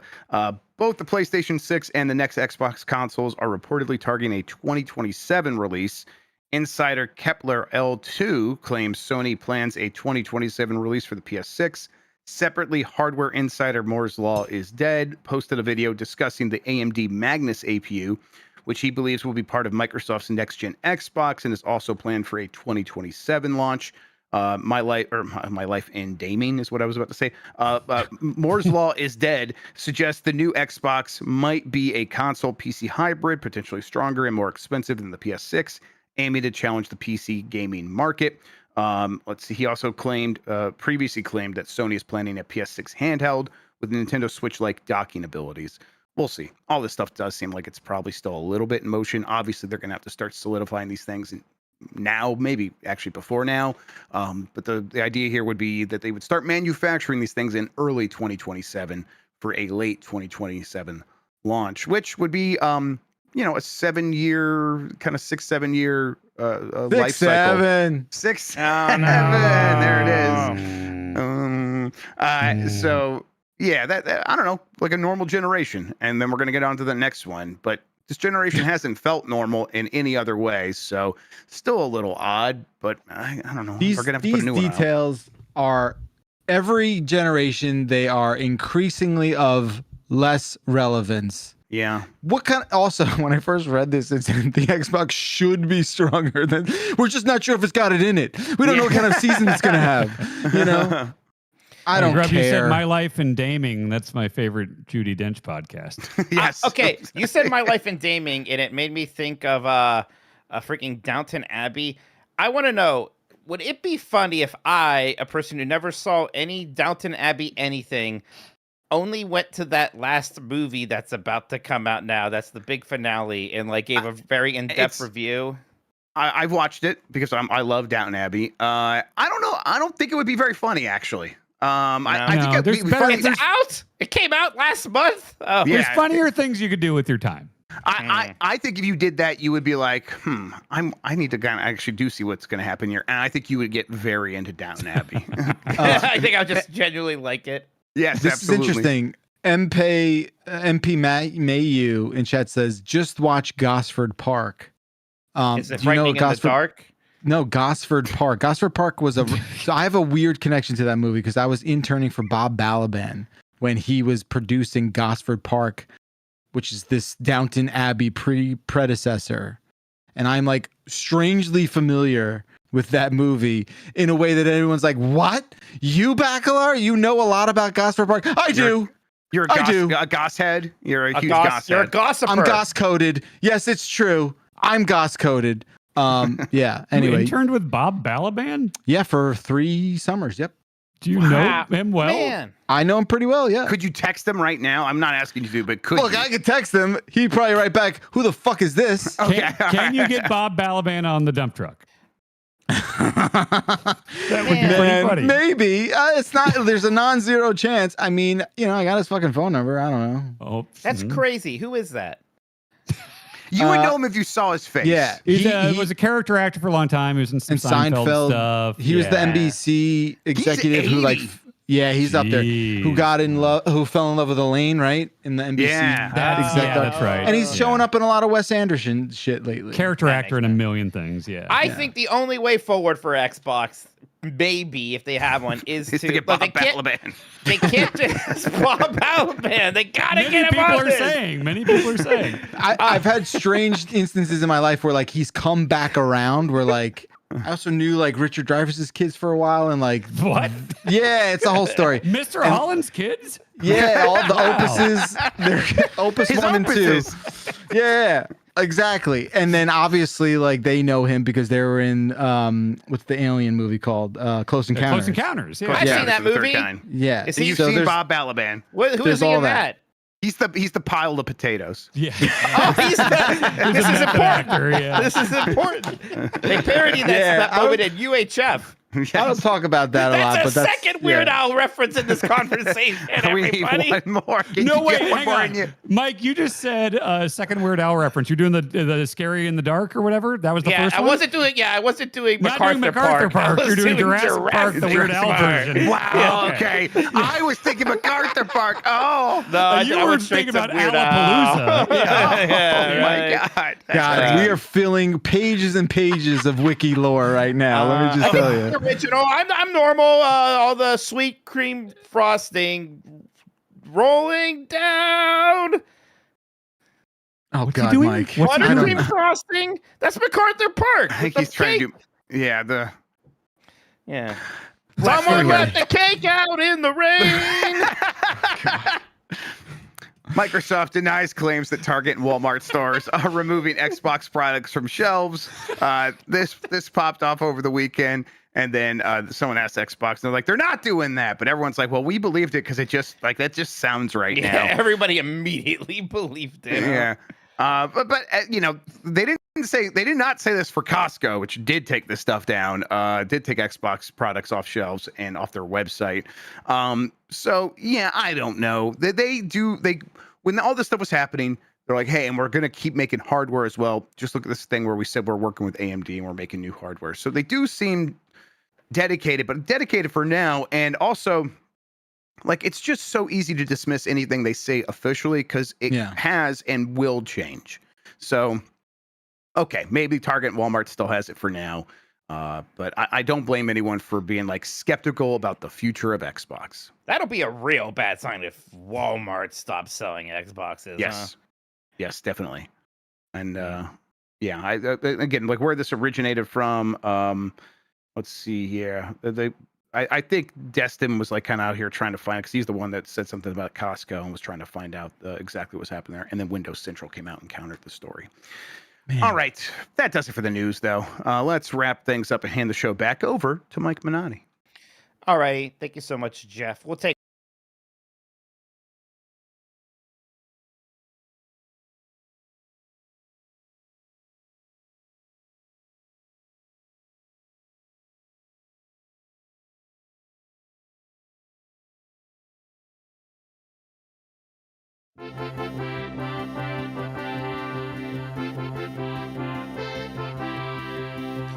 Emails. Hey, everybody. You can write into the Bombcast at giantbomb.com. We're always happy to hear from all of you, just like we are happy to hear from Mike from Loveland, who says, hello, great bombs. What is one game from the first half of this year you haven't touched yet, but you swear to God you're going to play before the end of the year? Time is running out. Love the show. Love you all. Mike from Loveland. Man, at least for me. GameInformer.com/2025. Give me a second. yeah. Well, I Let's see. feel like the first half of the year, there's not that much. Like, for a while, I was like, I have to finish Avowed. And now I'm like, I don't know if I really need to finish I finished it. Avowed. and I thought it'll probably be in my top 10. I loved it. liked it. And like maybe let's squeeze in my top 10 if I finished it. But I don't feel some giant pool. Even Doom the Dark Ages, which I liked and kind of dropped halfway through. I'm kind of like, I mean, I liked it. I don't think I need to go back. It's not going to be my top 10. Like I got probably 3/4 of the way through Doom and fell off, but I don't feel the need to go back to that. I do feel like I've just kind of been playing all the big stuff this year. I'm looking at the list and like The one I see everyone going back to that I was curious if anyone here will go back to, which I don't think they will, is Kingdom Come Yeah. Deliverance 2. Yeah. I think most I people don't know. here are going to skip out on that. Probably like there's honestly I'm more worried about the stuff that's happening like now or is about to Yeah. happen. like Yes. Ninja Gaiden, Ghost of Yote. Haven't been able to touch that yet. I mean, yeah. Pokemon's just Outer about to Worlds coming happen. soon. Outer It's just Worlds, I haven't like- touched Tactics. So yeah, I'm more concerned about this last quarter than anything else. Yeah. I feel like I'm pretty up to date outside of that though. So. I never. Go Go ahead. No, you insist. I never touched South of Midnight. Mm. And I People wanted- were I super forgot hot on about it. that. Like, I don't think anyone was like, "Oh, this is a train wreck" or "It's terrible." I think it was just Yeah. like it was great in trailers, and then it came out, and nobody seemed super hot on it. I think you know? I think it was just like a very old school style of game. So Sure. it wasn't like a fantastic one of those, but I think a lot of people liked it. I would also like to give Blueprints an honest to God go. I played a good amount of it, but I think I just want to like get back in there and Sure. fuck some That's shit up. still gonna be high on mine. I liked that a ton. Oh yeah, it's definitely high on mine. Let's see here. Oh, I just had it and then I lost it. Oh yes, Split Fiction is one that I'm not. I guess I did touch it, but I've not really played it all that much. It's, I do I need to beat it. finish I don't that. think it's top 10, but it's very Oh, good. It's probably the best one definitely- of those. Yeah, it's definitely going to be on my. I mean, barring something catastrophic, I don't see how that doesn't make it there. It's funny. I recommended Split Fiction to another a kid's dad on Dib's hockey team, and he comes back the next day and he's like, "Bro." He's like, I didn't know games are doing that. He's like, I didn't know Not this. some of the He's stuff like, there, yeah. I didn't know we got this far and we're like doing all this. I'm like, it's pretty good, right? He's like, oh, I'm gonna trust you on games now. I still have never told him what I do. I'm like, yeah, don't worry about it, bud. First one's free. Next one's gonna cost you. I do need to at least try Death Stranding 2 at some point. I have not touched that. So, The thing that's going to happen though is like if you're not going to like play it, it's not a game that you play for like 2 hours 2 and you get hours, the whole sense of yeah. it. You know, it's like it's a much longer process than that. Are you saying you I know? shouldn't bother? I'm saying go all the way in or don't at all. I would say. All right, we'll see. We'll see. I mean, you don't think like in 2 hours I'll get some sense of like, okay, I get this and I want more of it, or I'll be like, I mean, but like there's just so many tools and things that you get in the narrative and everything that like I feel like if you Yeah. play 2 hours of it, you're barely gonna scratch any of that. You know, guess I'm- Pipistrello. I didn't try Pipistrello. Oh, that was fun. it's a good one. yeah. All right, Travis says, "Hi, ghosts and goblins. One, do you with absolute certainty remember the last time you ate a bacon cheeseburger?" Yes. Last time I was what at was it? Wendy's. Well, I had a junior bacon cheeseburger from Wendy's. Okay, exactly. Let's see here. I could probably figure it out. It was like last. It was last Friday. Yeah, because I got Wendy's for the kids, and that's what I got. It's got to be bacon. Yeah, junior. It's got to be a bacon cheeseburger. I could have gotten one yesterday because I went to Five Guys and I was like, I'll just get a regular cheeseburger. I'm glad I did. I don't mean to do like the whole, can you believe what blank, blank, blank costs now? But if Five Guys getting a cheeseburger, fries, and a soda was $20. And I'm like, what the hell is Really? going on? Yeah, it's a lot. Yeah, it's a lot. It's a lot. Yep. I think the last bacon cheeseburger I had was also a Wendy's situation at the beginning of the summer. I think in Yeah. August I had there's a place called Lion's Tap, and I think I had a bacon Oh. cheeseburger there. Yeah, in August. I had one. There's a place near here called Coach's. I think I had one there. Yeah, we're gonna skip the rest of the questions. Just go with this last one here. What was I the... wanted to talk about the second one. Okay, do that. all right, Backart. Is that new Taylor Swift song any good? No, album. Well, it says that new Taylor Swift. Oh, any I good. guess the album. Yeah, person. the diary downfall book about a line dancer or whatever it's called, right? I That's don't right. dislike Taylor Swift. This is not a good album. I've been hearing that. I've been hearing that this is even the maybe the some of the hardcore Swifties, not all of them. I'm sure some of them will be down for anything, but Yes. people are saying Don't this is worry. not My the wife best found a list. way to love it. My Okay.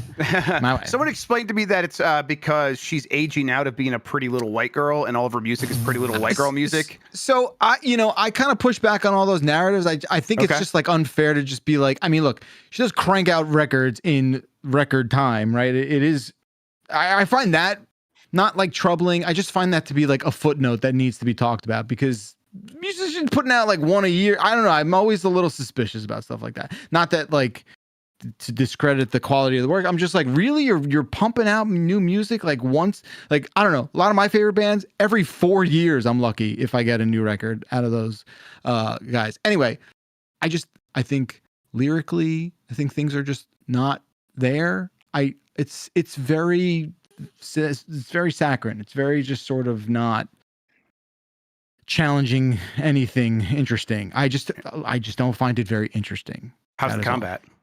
The running around's fine. The combat's Running around's fine. Good. Okay.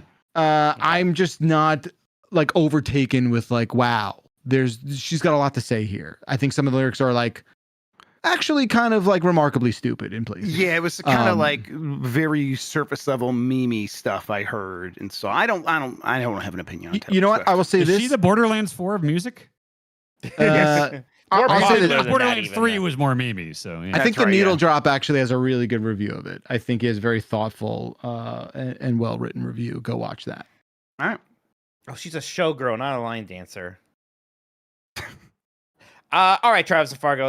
We'll leave it there for you. Thank you so much. And then we'll go to Brandon from Alabama. It says, "Dear Jan, is Marvel Snap a roguelite? Jan's not here, but I'm going to answer for him and say no. No. Of course, no. It's a card game. It's a digital card game. Yeah, and you collect things and you expand your deck over time. I see how you got there, but no. Valerie from Denver says, "Hi, bombers. Between you chuckleheads and VGBs, my brain has become so fucking infected with the my wife thing. I just said it reflexively out loud on a packed bus while listening to a podcast. I hope you're fucking happy. I'm writing this in mortified silence to avoid having to look at anyone else right now." Perfect email, Valerie. Yep. Oh man. Perfect fucking email. Look, I'm with you, Val, if I may. I think there is something about what happens to your brain is you're like, everyone's in on this joke, right? This dumb Borat thing that went away 20 fucking years ago. It's back now, and you are all And aware popcorn. that it's back now. And I will say this in public spaces with the understanding that we have all agreed that it's cool to do this again, ironically as it were. No, it is not, unfortunately. And for that, I apologize. You're I verified think- there. On the Mount Rushmore of like impressions that got overdone immediately, I think Borat impressions very much up there in like 08 or whenever. Yeah. And then Austin Powers, in the Powers late would be my 90s. next one, Austin yep. Powers. Or early 90s, Jim Carrey as Ace Smoking. Ventura. Sure. And- or and the then- mask. Yeah, The in mask kind of general. just Jim Carrey. Yeah. Just Jim Carrey. Christopher Walken, everyone Ooh. does one of those, or is that like not exactly in the that's too spirit? across the board. That's just the whole Yeah. dude. Yeah, I think that's fine. Yeah. Chad Yeah. here It's says, It's like, Schwarzenegger's fine, right? No, Yeah. but if we're going specific, Chad here, Chappelle, Rick James, circa like early 2000s. Yeah. That was his okay. name, Yeah. just Five saying, fingers, straight I'm to the Rick face, and James, fuck your bitch. couch. Yeah. That was Yeah, much got more one. flash in the pan. I feel like that came and But went it kinda was quick. everywhere. certainly. Around. Certainly. Yes. At least he's not. At least he has more free speech these days doing his news show. Yeah. Finally. Yep. Yeah. Okay then. Next one. Oh, by the way, did anybody else have an Aunt Valerie? Valerie is such an aunt name to me. Parentheses positive. I got a Yeah, Diane, which is also not very me. anti name. I have an Aunt Jan. Oh yeah. Nice. Rebecca from Canterbury says, "Dear Bomb Giants, is there any piece of art or media that you have revisited following a big life event, just growing older, that has led to you having a newfound appreciation for said art or media? Lost my dad a few years ago and recently replayed Spiritfarer. Fuck, why did I do that?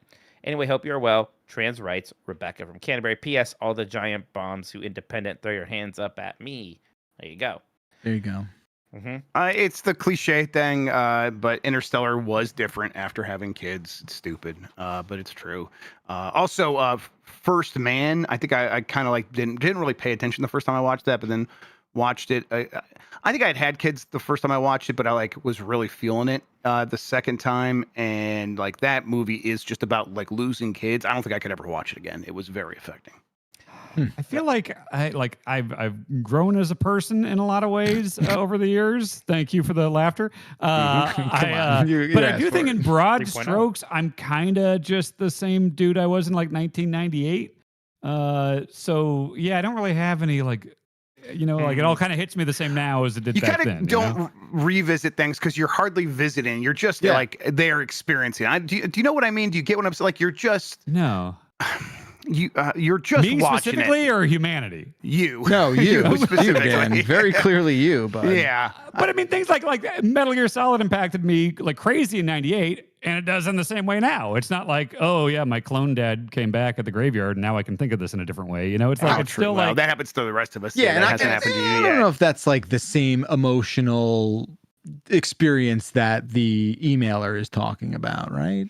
yeah, Like, things like a I big just- life event would be like getting married or having to move. I mean, there are somewhere things new. that after being married, there are things like I talked about that thing in Spider-Man 2, that little scene on the bench with the guy talking about losing his wife and he proposed to her at that pond and stuff. And like that actually affected me because it very much mirrored, like, I proposed His to wife. Bonk at a park on a bench and stuff. Like it just kind of like I empathize with that. But like I've never gone back to something that I didn't previously have feelings about, and then I do, you know?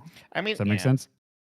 I mean, Yeah. you know, a lot of these things for this is usually loss of loved ones or having kids, right? So those are the big impetus here. I don't have an answer to this about going back to something, but What Remains of Edith Finch is the game that made me bawl in a way that I could not understand. Game made me mad. Game made me so mad that leaving a baby in a tub and he died. Big surprise. Yeah, I Sorry to guess. spoil that. Fuck that game. That's so stupid. Yeah, right. Like I guess I was just I'm sort of supposed to have swept. empathy for these characters. Why would you do that? You're not wrong, man. you know. Yeah. Either way, I don't know. There's something about that thing. That's a pretty good game otherwise. I put on Spider-Man 1 yesterday, and this just a tangent. You guys maybe think I was brought up Spider-Man.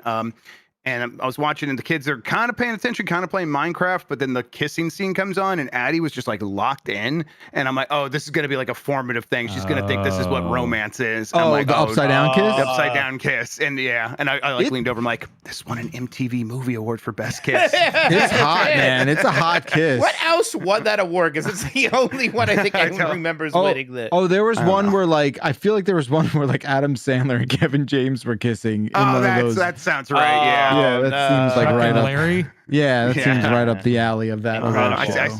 I've watched a lot of Chuck and Larry through YouTube Shorts in the last week or so. I don't know why that Incredible. keeps popping up in my I've been getting algorithm. a lot of Sanford and Sons. In my Oh, that's fun. I prefer that. Yeah, it's the big one. The first time I saw Galaxy Quest was before I watched Star Trek, and then I saw Star Trek and saw it, and the movie was funnier. There's a lot of people out there, Spaceballs before Star Wars kind of people. Sure, yeah. I mean, I saw Rocky V a bunch of times before I ever saw any other Rocky movie. And so I thought Rocky V was awesome. And then I saw the other ones and I went back and watched it and I was like, oh, this is definitely the bad one. So I guess that counts. And there you go. Yeah. Jones from St. Paul says, are you guys aware that Jimmy Fallon has also been on the New York Times best-selling authors list multiple times? You're also aware that each time was for children's books. Are you also aware that these are the most mid-children's books that existed, and the only reason they sold as well as they did is because they have the name Jimmy Fallon on them? I feel like that should hurt their sales. Call me when you have a Newberry Caldecott Jimbo. Until then, stay in your fucking lane. Jones from St. Paul. P.S. Dan Starcade is closing this month. Get out here. Been meaning to check it out. The Fallon stuff's not surprising. It's all marketing too with that stuff. It's not Yeah. like Right. kids, every child agrees this is the greatest work of fucking literature ever. No, it's And I'm fucking sure he did the bullshit. rounds on every NBC Yeah, morning it's show and all easy. that stuff. Yeah. You get the end cap on Barnes and Nobles, Jimmy Fallon. It was those Dada books, right? It was like the book where like the sheep was saying Dada and not Mama or something like that. Oh, look. There are very nice people who have wrote children's books, but there's like a lot of people who aren't. This is my job is writing children's books. Who then write a children's book, and it seems like it worked. Like, Should I try? Yeah, I bet you could. You Well, could. You're man. Most people could.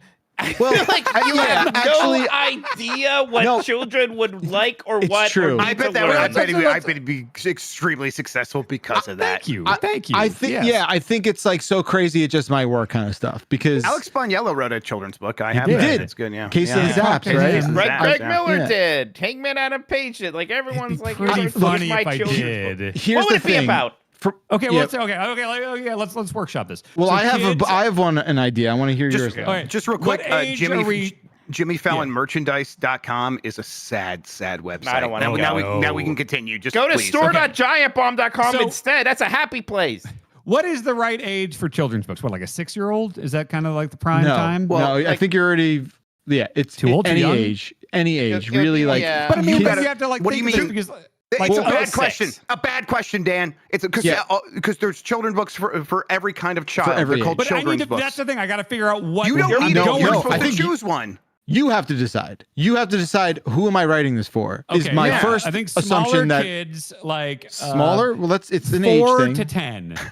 No, that is a Dan, huge you know the very difference between a chasm. 4 and a 10-year-old. They have But there's nothing in probably common. A 4 common and a things that 10-year-old. they're like, oh, they don't like doing chores or whatever, you know? It changes you know like what? every 2 weeks. 4-year-olds don't have chores. Guys, Maybe and with you this, didn't. I think I'm out. I think I'm Yeah, out. I think he's I think already I'm out. started crashing burned here. No. We don't think throw I'm it out. away. We're going to get there. No. What's a universal among children? They don't like doing chores, right? I it's about think the every importance kid of in your chores. mind is Kevin McAllister. I think that is what it is. I think I I you think that would cannot. be a universal thing across every age and culture and everything. It's like, But a man, I don't 4-year like doing chores. A 4-year-old is not responsible for chores because that kid's 4. It Apparently, can't do multiple shit. people in chat say that their 4-year-olds have chores. Yeah, and but I'm not like, Yeah. real chores. Oh, It's- get out of here. Yeah. I was doing the like dishes. what? I was Like they doing have to dishes. clean up shot. after themselves? Is that the Yeah, chore? that's not a chore. That's just cleaning up. I don't know. They're not taking out the trash. That's a chore. Yeah, they're Okay, picking okay, up okay. their Then, own this toys. then this book is for 8 to 12-year-olds. No. And it's about Very how incredible doing your difference. chores. What? It's a big, 8-year-old it's a big gap. Okay, Yes. 10 to 12-year-olds. All right, so this is for Dylan. You really Dylan, should go by is he ever a age. stinker about doing chores? Yes, he is. Yes. Okay, so this book is aimed at 10-year-olds, not just from New Jersey, from anywhere. This is universal. Wow. And the moral, What the range? moral is, hey, sometimes you have to do things you don't want to do, but you'll grow as a person and you're helping people. Okay. And so that's do things you don't want to do. Okay, Dan, by the Yeah. time that we're at 10, And so it's a caterpillar, and he's No. Okay, go ahead. Sorry. at the time we're 10, kids should be reading like chapter books. Yes. No longer the Oh, kind of really? picture children's Yes. books we're talking Oh well, then about. fuck. Okay, then we're going for 6-year-olds then. Yeah, maybe younger. Maybe you should be thinking more about that like 2 to 5 range. Okay, and it's 2 to 5, and it's never too early to start thinking about what you want to do for a living. That's cute. the moral. That's fine. That's fine. That's Right, cute. right, because like That's to cute. find it's about finding your passion early on and deciding early on to go after it, and To so it's exploit like it for capitalism. Yeah. so maybe it's about a caterpillar who he lives on the lawn with his family, and every day he looks up at the stars and thinks about space, and so the Does he see caterpillar trails in the loves sky? he Start the loves show over. he's fascinated by space. He looks at the moon every night. He's like, "Oh, mom, caterpillar, I just what's up there?" And she's like, "Well, maybe if you work hard enough, you can find out." And so he goes to like Caterpillar Space Camp, and he like studies space stuff in school, and winds up being the first like caterpillar He astronaut. becomes an accountant. Yeah. No. I was He gonna followed say- his dreams and he made it. Is this a Okay. world where like humans are also existing, but the caterpillars have their own space program? But I mean, Is there's that- like caterpillar versions of everything. So there's Got like it. caterpillar like governments and stuff. You know? Got it. Yeah. Dan, do you know And what the story is of the very hungry caterpillar? I can picture. I think it had that unique art style, didn't it? Had, Yeah. like, the Yes, it did. Segmented caterpillar on the front. No, what is the Yeah. story of that?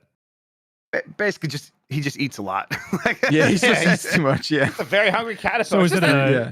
is it a word of warning for overeating? Is that the moral? Yeah, a little bit. Okay, Kind well, of, mine's but not about really. I following mean, your he dreams. gets an Okay. upset tummy, but he turns into a butterfly. It's Okay. just kind of.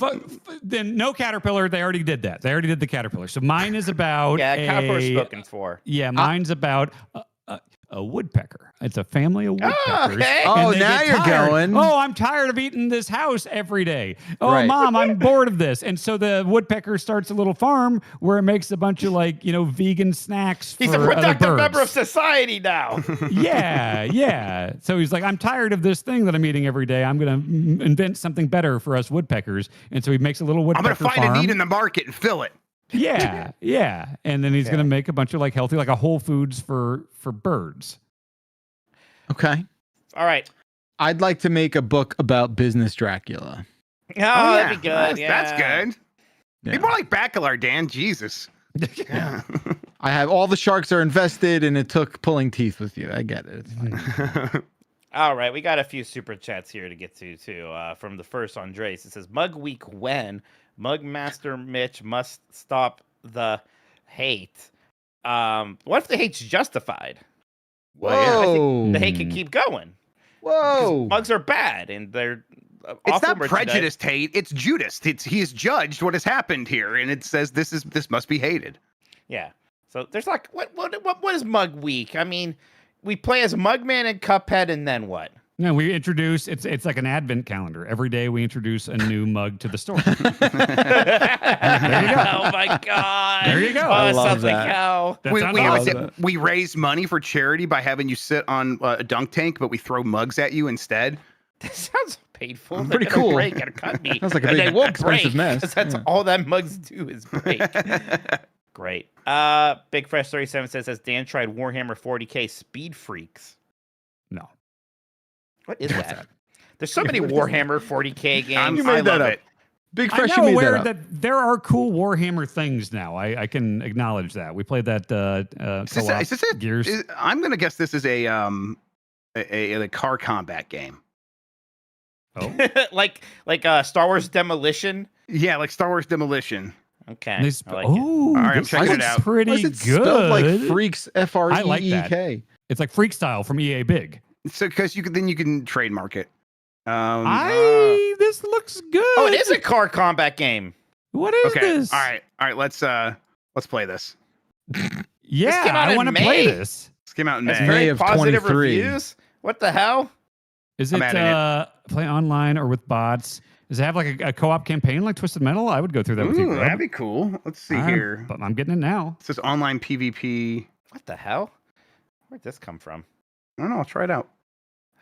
It weirds me out actually that I haven't even heard of this game. It's from It's Caged strange. Element, which has done the let's see, Grip. Do you guys remember that like racing Yes. game? Yeah. Yes. Yes. I mean, it has, even though they're very positive, it does not have a lot of Steam reviews. So it seems like this really went under the radar, even for Warhammer 40k. Yeah, Huh. 250 reviews, not a ton. I'm Yeah. getting All the right, let's try it. supporters pack. Yeah. Right. Okay, yeah.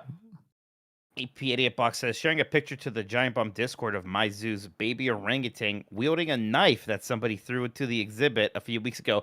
Yeah, you don't want one of the exhibit monkeys or apes to get a weapon, right? Yeah, Yeah. just give him your camera instead. That's way better. Oh, but I'm sorry. Do you think they're like excited about the knife? Do you think they very quickly become afraid of it?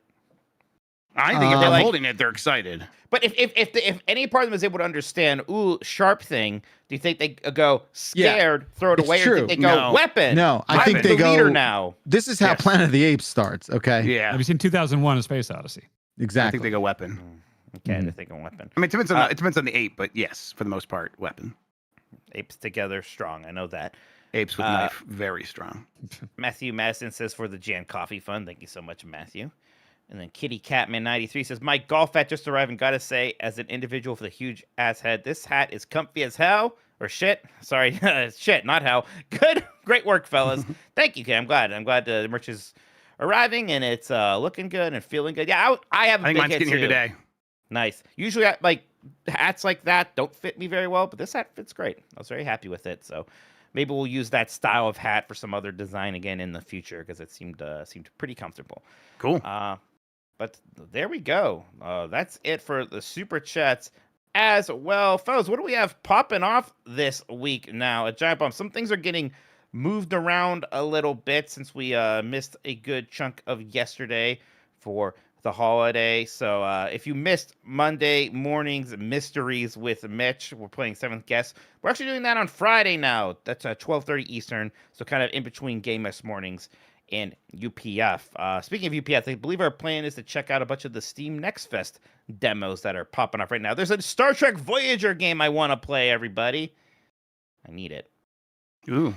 The children's book is about a golf ball who he's sad because he's owned by a family of golfers and they're bad. They don't know how to golf well, and he wants to fly. He They're just he constantly sees all trying to he- whack them. Yeah, he's jealous because he sees all of his friends and they're just flying 300 yards in the air, and he can't. He's just got these goobers, and so he like does the thing where he emancipates himself from his family and gets adopted by a better golfer family. Jeez. Yeah, So child divorce. yeah. Or you can You're do gonna tackle anything, that? You can do anything. You know what? You got a bad This is situation, you fix it. ambitious. you I love know? it. Yeah. Thank you. It's gonna a Pulitzer's in your future here. Thank you. Jeff Backlar, do we have anyone fun we could talk about for voicemail dump truck this week? Anything we can announce? Or does that have to be a mystery right now? I don't know if this person has been confirmed yet, so I will save. I think he said at the end of the last episode, but I don't know for sure. So yeah, Yeah. It's Bob Balaban. That's right, folks. Jeff Bob! we got BB. We did it. All right. Yeah. Okay. Yeah. And I think Jan is actually planning to check out some Pokemon Legends ZA Thursday night. If you've watched me do some of these kind of opening night game streams, I believe Jan's planning to do one of his own for that one. So keep an Nice. eye out for that on Thursday night. Some other things, like I said, we're probably going to get that This Is the Run for Yes. Absalom starting Yep. here maybe around Thursday as well. I mean, Is there's- I would say either tomorrow or Thursday. You know, it's going to be a thing that we're just going to squeeze in between other things, or like maybe sometimes Games Morning Mess will roll into a run. But just keep an eye out. You know, we'll try to be good on the socials about it and everything. But we want to play a lot of that. And there's some other things with, embargoes and whatnot. So yeah, there'll be more. But yeah, plenty happening here on all the Game Mess mornings. Of course, there's tons of fun stuff to check out on Giant Bomb. Even though we're leaving golf behind, the good times are going to continue to roll. Backlar, can we talk about? Me and you were gonna talk about something after Games Morning Mess tomorrow after embargo. Yeah, I just don't know if we're allowed to say it. I don't know if we are, know. but Backlar and I have been checking something out that if you want to stay tuned after Game Morning Mess tomorrow, Yes. me and him might just kind of chat about something we've been messing with. Awesome. All right, then. I believe we are just about done, and we're ready to get out of here, everybody. He's been Jeff. He's been Jeff. He's been Dan. Thank you so much to Sean for helping us out on the back end this evening. I have been Mike. Good times, everybody. We'll see you all next time right here on the Giant Bombcast. Woo! I think I'm supposed to yell things now. Do it now. He does that sometimes. I can't be about golf anymore. I don't care what you guys say. I still kind of want to see that Downton Abbey movie with no other context. Just be Conan like, what Raw do I Dog. think is happening here?